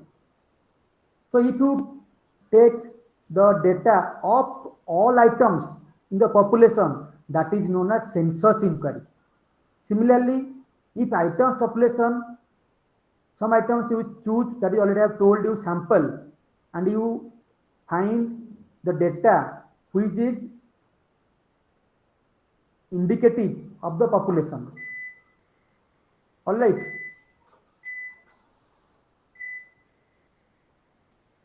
So indicative of population. That means here our sample result or outcome should in line with the outcome of the population. Otherwise, the population is not indicative of the, sorry, sample is not indicative of the population. So sample design also, there are different ways of defining sample. Samples can be probable samples, non-probable samples. So we will go in detail in our sampling part. So probable samples means simple random sampling, systematic sampling, stratified sampling, cluster sampling. Similarly, non-probable samples are convenience sampling, judgment sampling, quota sampling. So this is the difference between population and sample. So population, already I have told you, all the items which will be under your consideration or study. Sample is the subset of the population. So measurement taken from the population is called parameter. Measurement taken by sample is called statistics.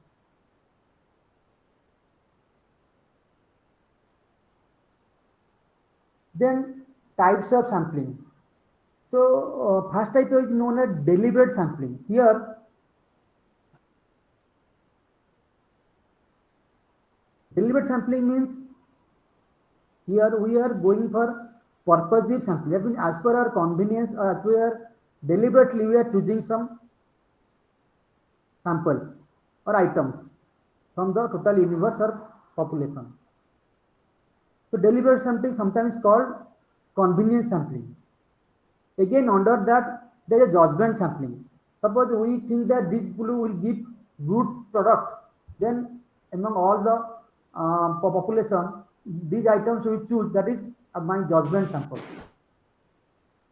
Then, you know, if you apply probability, that we randomly we choose a sample or items or a sample, that is coming under simple random sampling. That is called chance sampling, also called probability sampling. So in case of finite inverse, has some probability sample being selected.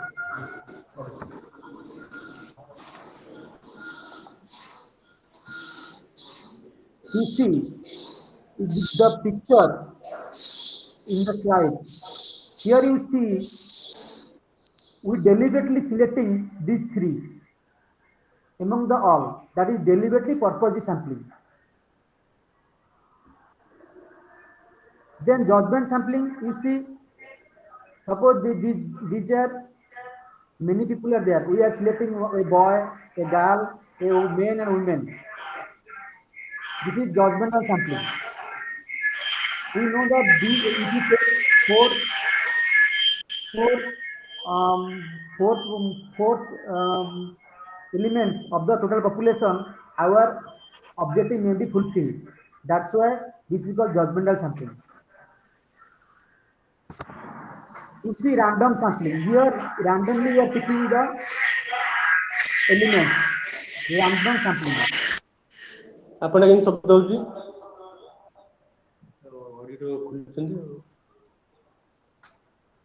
Then here you random sampling may be simple random sampling, stratified sampling, cluster sampling, multi-stage sampling. We will go one by one, but if from the picture you see simple random sampling, we are simply taking one element anywhere. But here we are making, you see, we are making groups with dark colored are one place and light red colors are other place, and then we select the elements as sample. In cluster, we are making 3, 3, 3. Then we are taking from one cluster. Then multi-stage, we from a group you selected a sub group. Then another, that is a multi-stage sampling. We will discuss in the upcoming slides in detail. Suppose systematic sample. Suppose I want to go in an area and collect data of every 15th house or 10th house on a particular street. But I have taken 1, then 16, then 31 like that. That is systematic. I have to go. That is systematic sampling. Then stratified means here we divide the area of study into different subpopulation of strata segments, and we select items from those. That is from stratified sampling. Quota sampling means, suppose it is depends on interval judgment. Suppose I will take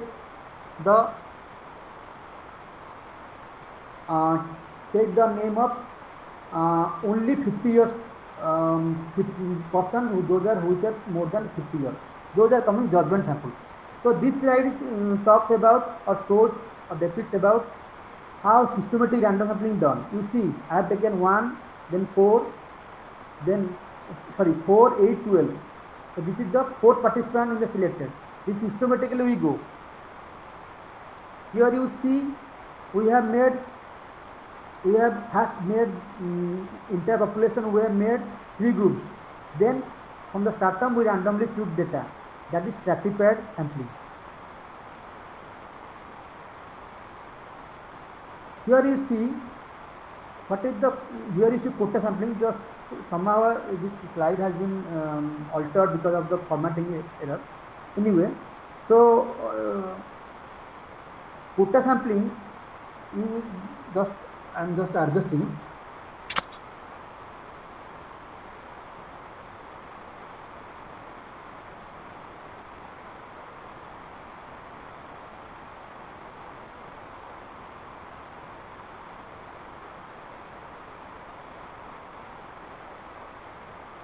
So you see, quota sampling, you see, we are taking the male over 50.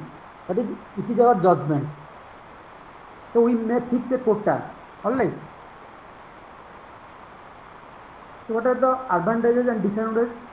In quota sampling, it is easy to implement, but the risk is that we may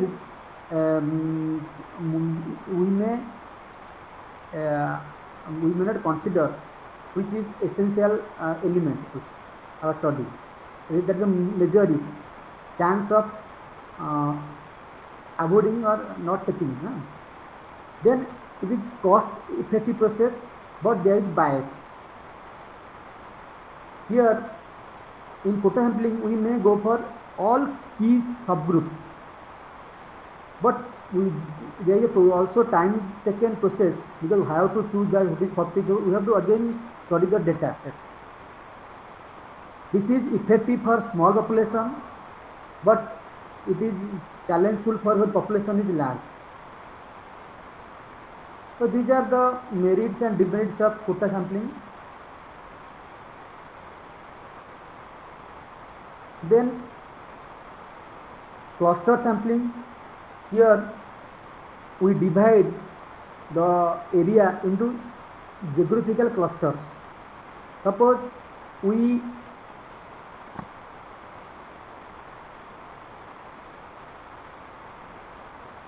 see, here we divide our country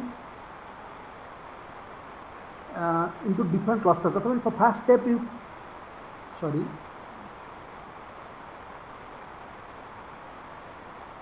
see here we divide into area non-urban geographical clusters. Suppose 2 states, 2 districts, where you can choose sample randomly. That is the cluster. That means where 2 locations will not overlap each other. The main thing. Then multi-stage sampling, already I have told you. First we go for collecting data of the whole country. Then we go for selection of state. We suppose 3 states. Again you go to a particular district, or from a city you may say. Then from city you select college, then data. So you see the slide how the data collection done in different stages. We make geographical subgroups and we find out the sample for our analysis or study. So you see population, how cluster sampling is done. you see how a bunch of elements we select different clusters based upon their symmetrical criteria. Then we collect data and we analyze. So here stratified sampling and cluster sampling has been differentiated in this slide.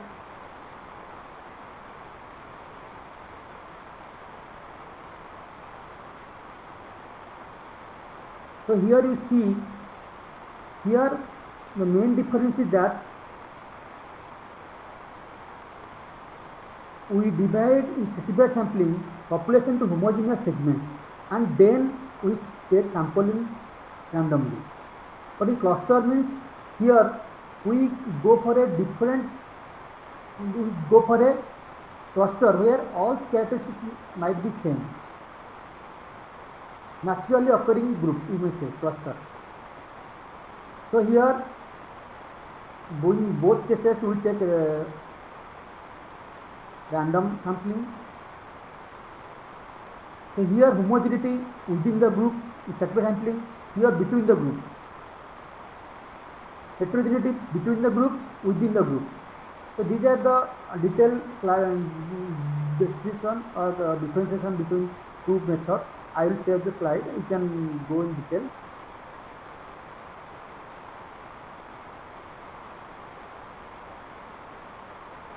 Then sequential sample. Here you see we have to go for, suppose we take n number of elements and we analyze the data. We found some result that should not mitigate our outcome. Then we again go for second type sample testing, third time testing, then sequential sample testing.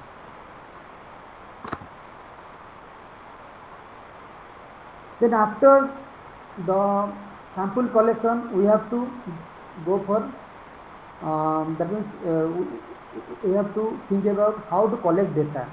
So data may be primary data, may be secondary data. Data methods like by observation. Here you see in observation method, you just observe the person's intention, behavior, and here you should not interact with him in observation method. That means only we observe the behavior of person without any conversation with that person. Then personal interview. Here the thing is that you or your team member will go and ask some questions.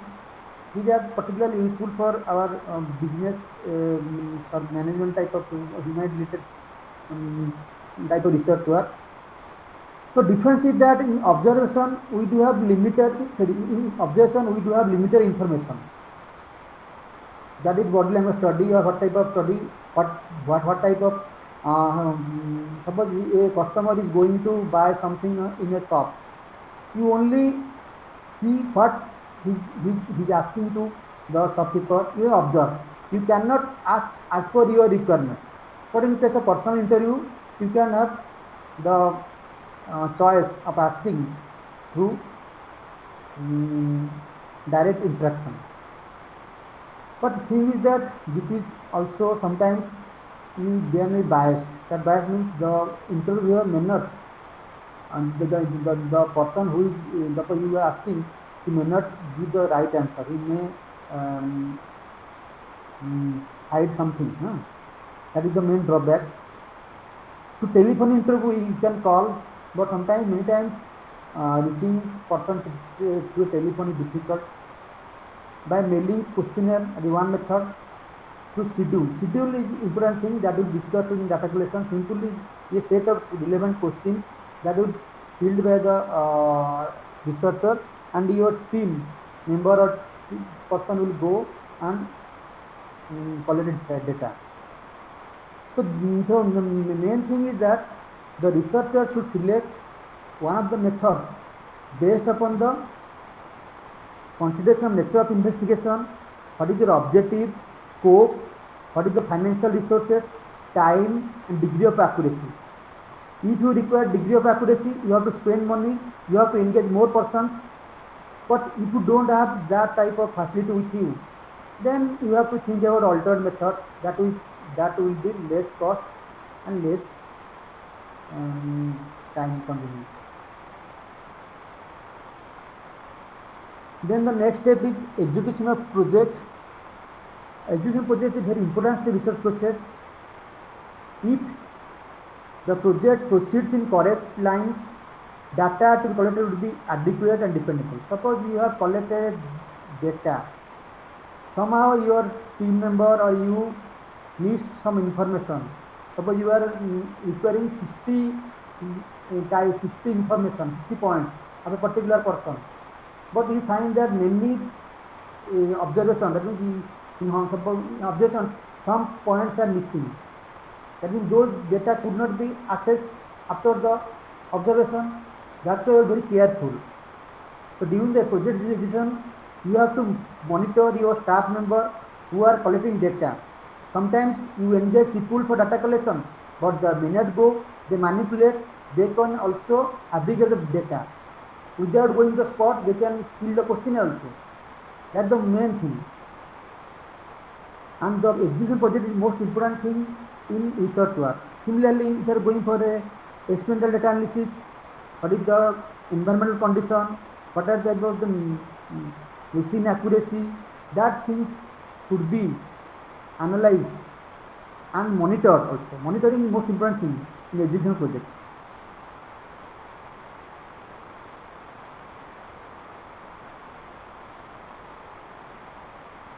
Then after data have been collected, these have to be analyzed.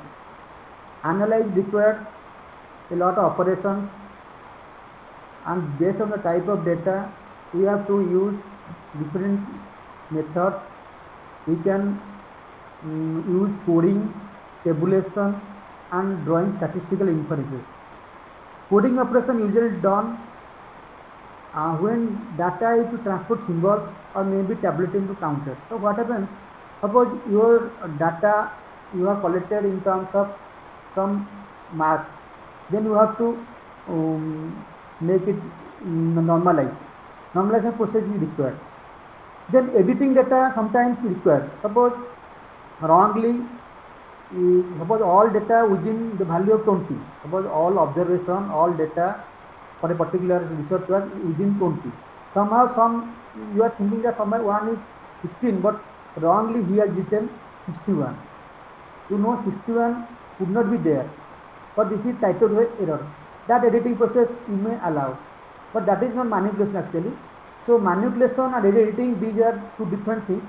You have to be careful because this is technically speaking, it depends upon the area of research.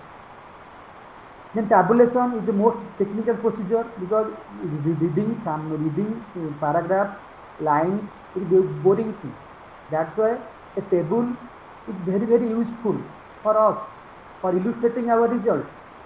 That's why tabulation plays important role. For a table, it can be easily inferred how the things can be changing or the variation trend of the particular result can be found out. So tabulation is most essential thing. In a statistical method, you can go for bar charts, pie charts, then manifest plots. Then we do have different trend lines, then interaction plots. These are useful for analysis of data. Then contour lines. So like analysis of variance, like one-way ANOVA, two-way ANOVA, or man ANOVA. Similarly, analysis of means. So these are the different techniques you can adopt. Nowadays also we have different optimal techniques are there. All things are useful in handling the data.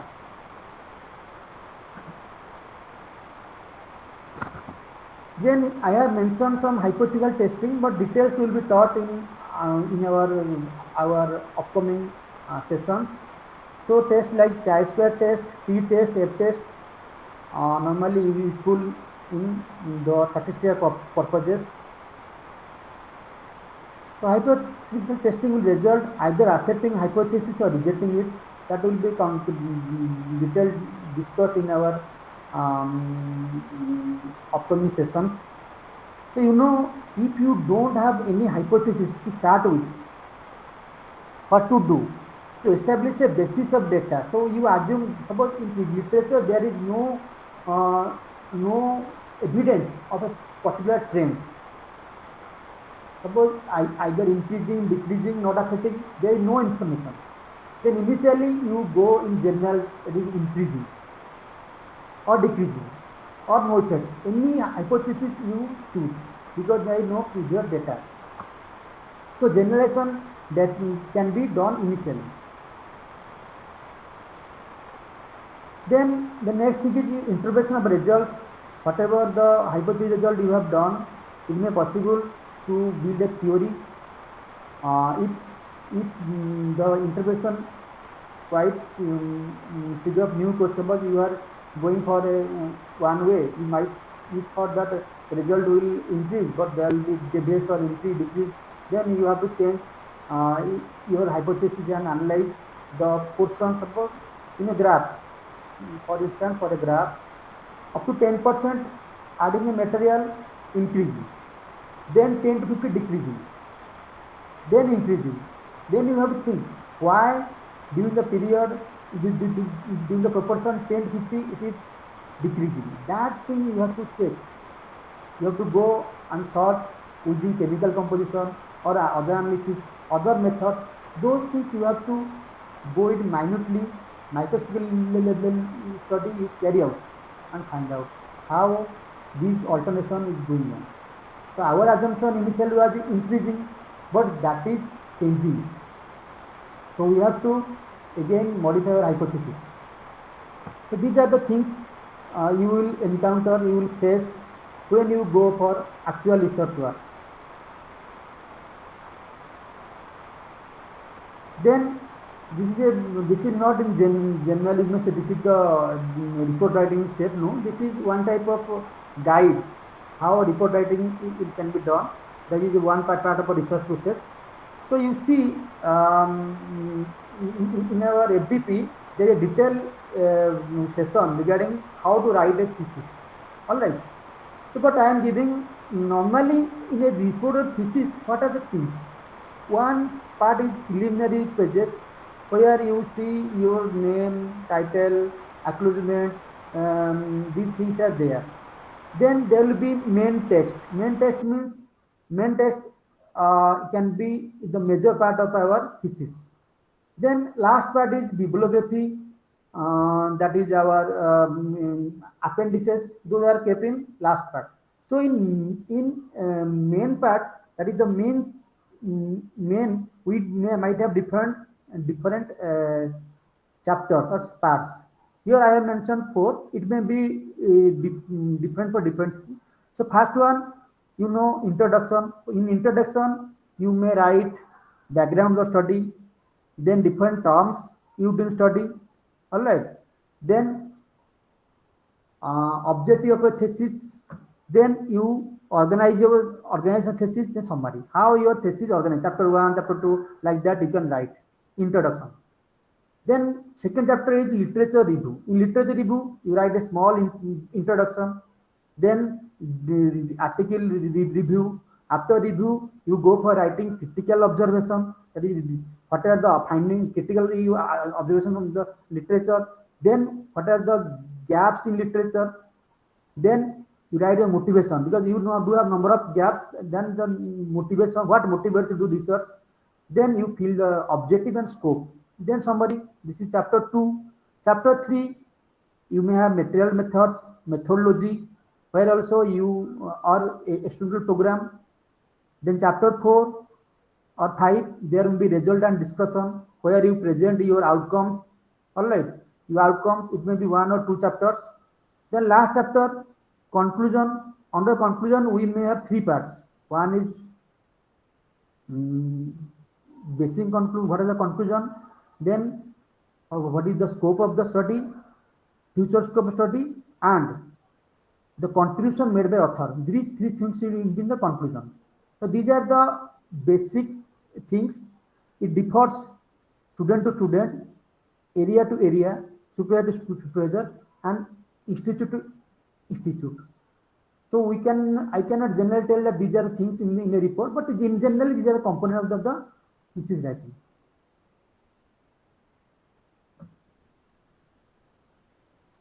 So normally, whenever you write a report or thesis, it should be concise and within your framework. You should not write the others' outcomes in majority portion of thesis, and you only report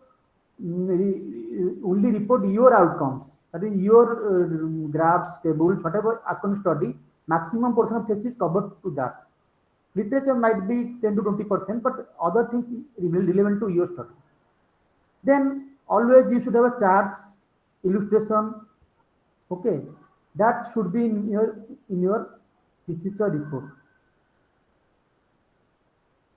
Then last thing of my presentation, what are the problems encountered by researchers in India? So here we do have lack of scientific training. So that means scientific research training. How a student will start that for that we are going for a FDP in our university. How to start the literature work? Many people are coming to us, sir, दोनों paper हो गया? We will say no that अरे paper हो गया तो वो relevant है या नहीं है? That's the important thing ना. So that's why how research methodology, how research methods or systematic research can be done, that should be a training. Nowadays, many institutions are going for that. So solution I have given, already mentioned on the slide, short duration intensive courses for meeting the training requirements. Then there will be no interaction between insufficient interaction between university research department. Suppose in a university, two departments may not interact. If you are going for interdisciplinary research, similarly, there will be interaction between university and government establishment. Alright, that's why nowadays a MOU or liaison between all concerned university, government, and research organization, industry should be there, and collaborative research work is promoted nowadays. Also, you might have heard that every university in foreign countries like Europe and USA, many business organizations are funding for their research work. But in our country, industries have business units have not so much of confidence. But nowadays that has been reduced. So in our research, that means people they are not sharing their data. Suppose if you go to software company, they will not share anything with you. They are very reluctant in supplying information to researchers. Suppose you go and ask in management, you are a management researcher, and you are going to collect data of the behavior of the managers or particular authorities in a corporate sector, office bearers of the corporate sector, but they are reluctant to disclose. The employees will not say. Then that's why we should have the researcher, the research unit should have a confidence that we will not misuse their data information. Data privacy is most important thing in this case. And also here we do have problems like inadequate infrastructure.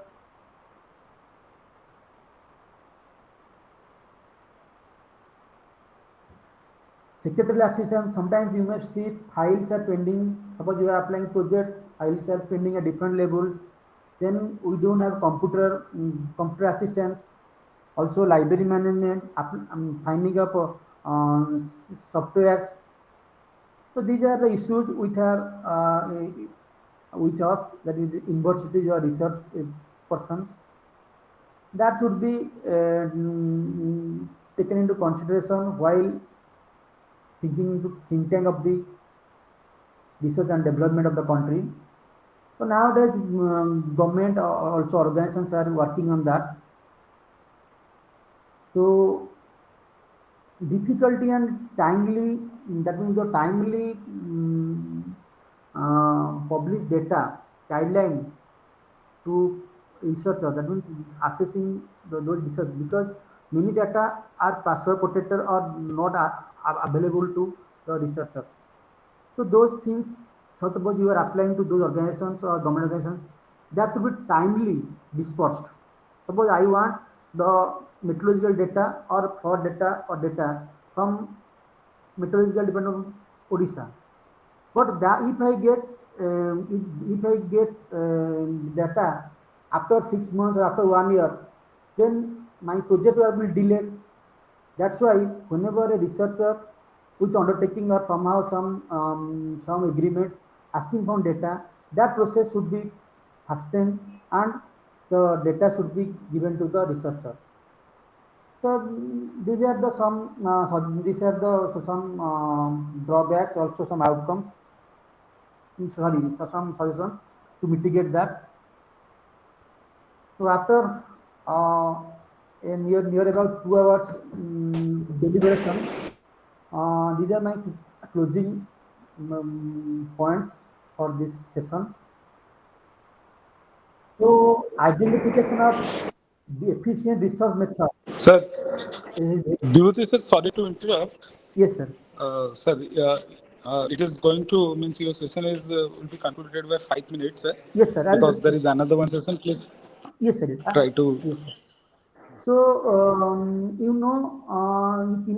in research area or research method, identification or efficient research methods are key to successful research. Additionally, already I have mentioned many times, extensive literature review will guide the researcher to improve the knowledge and skills research.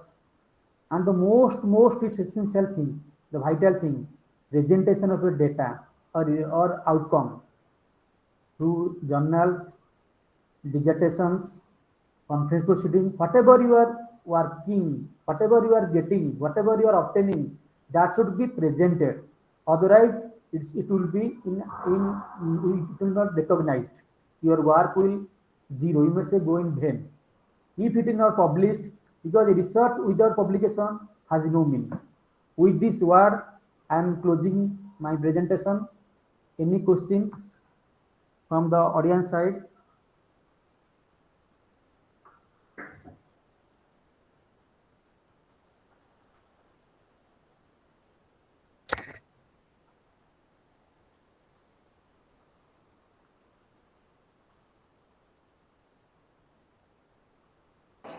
Any participants, they can ask their questions, if any.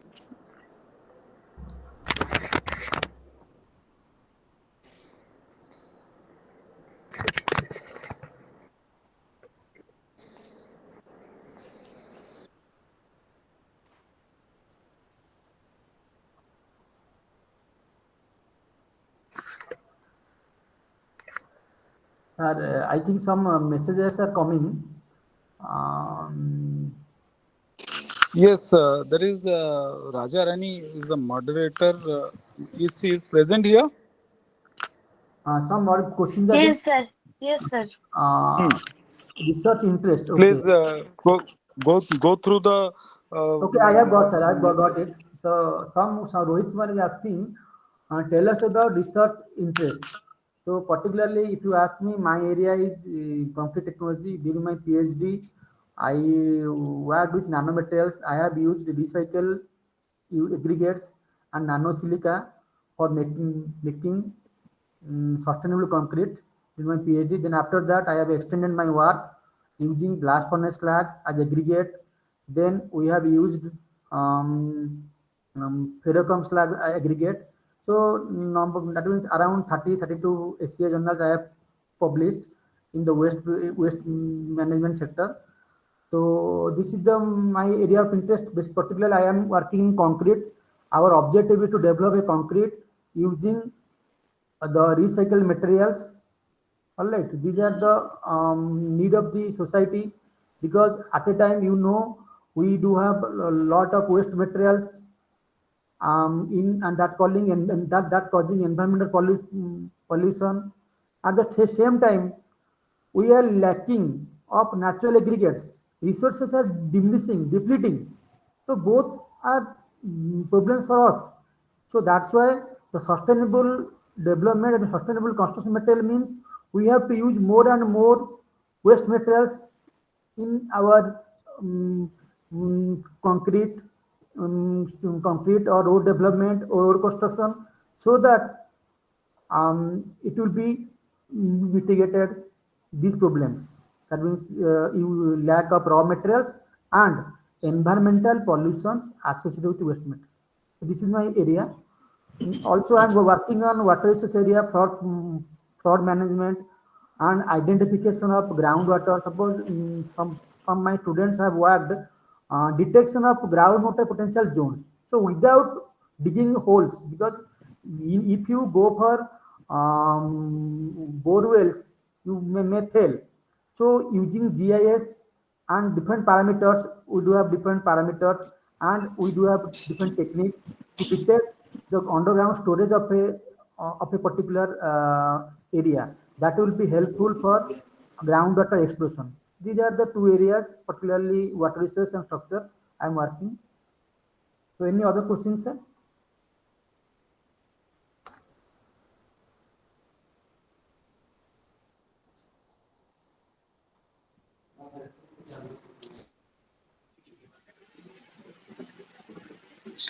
Some of them have raised their hands. They can ask their questions if any directly.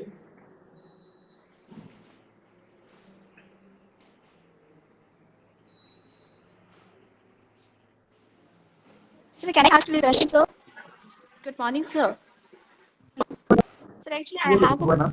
I Yes, go have a ahead. question to ask, sir. Yes, yes. Can I proceed, sir?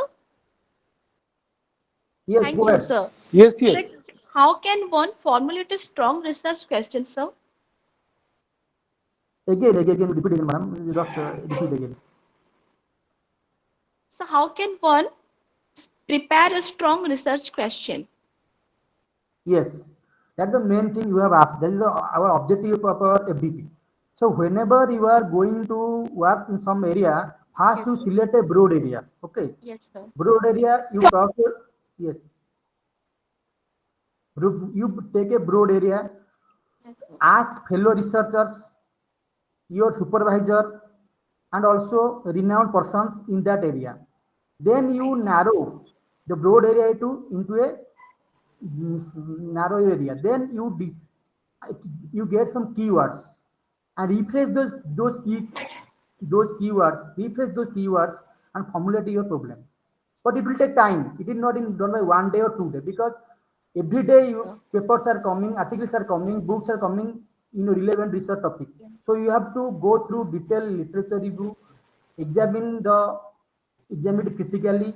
What are the gaps? That means what part has not been covered. Particularly Yes, after sir. review of literature, you should have a section. What part has not already done? What to be done? That part you Yes, note it and go to your supervisor, madam. These are the things to be done. Then he will guide you. No, no, these out of this part is convenient within your 5 years or 2 year domain, that you do.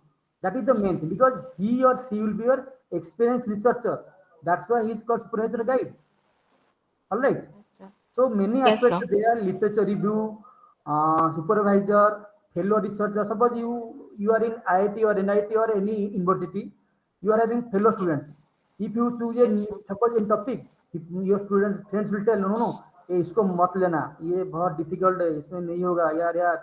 So somehow you get some feedbacks. Either you Yes, go sir. for facing challenges, or you can withdraw yourself, so that you can have a also you can have idea.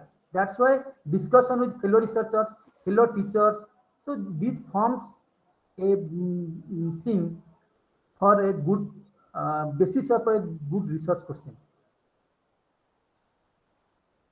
Okay, sir. Yes. Thank you so Anyone much, have sir. any more questions? So, as the time is running to come to an end, I would like to express our sincere gratitude and heartfelt thanks to Dr.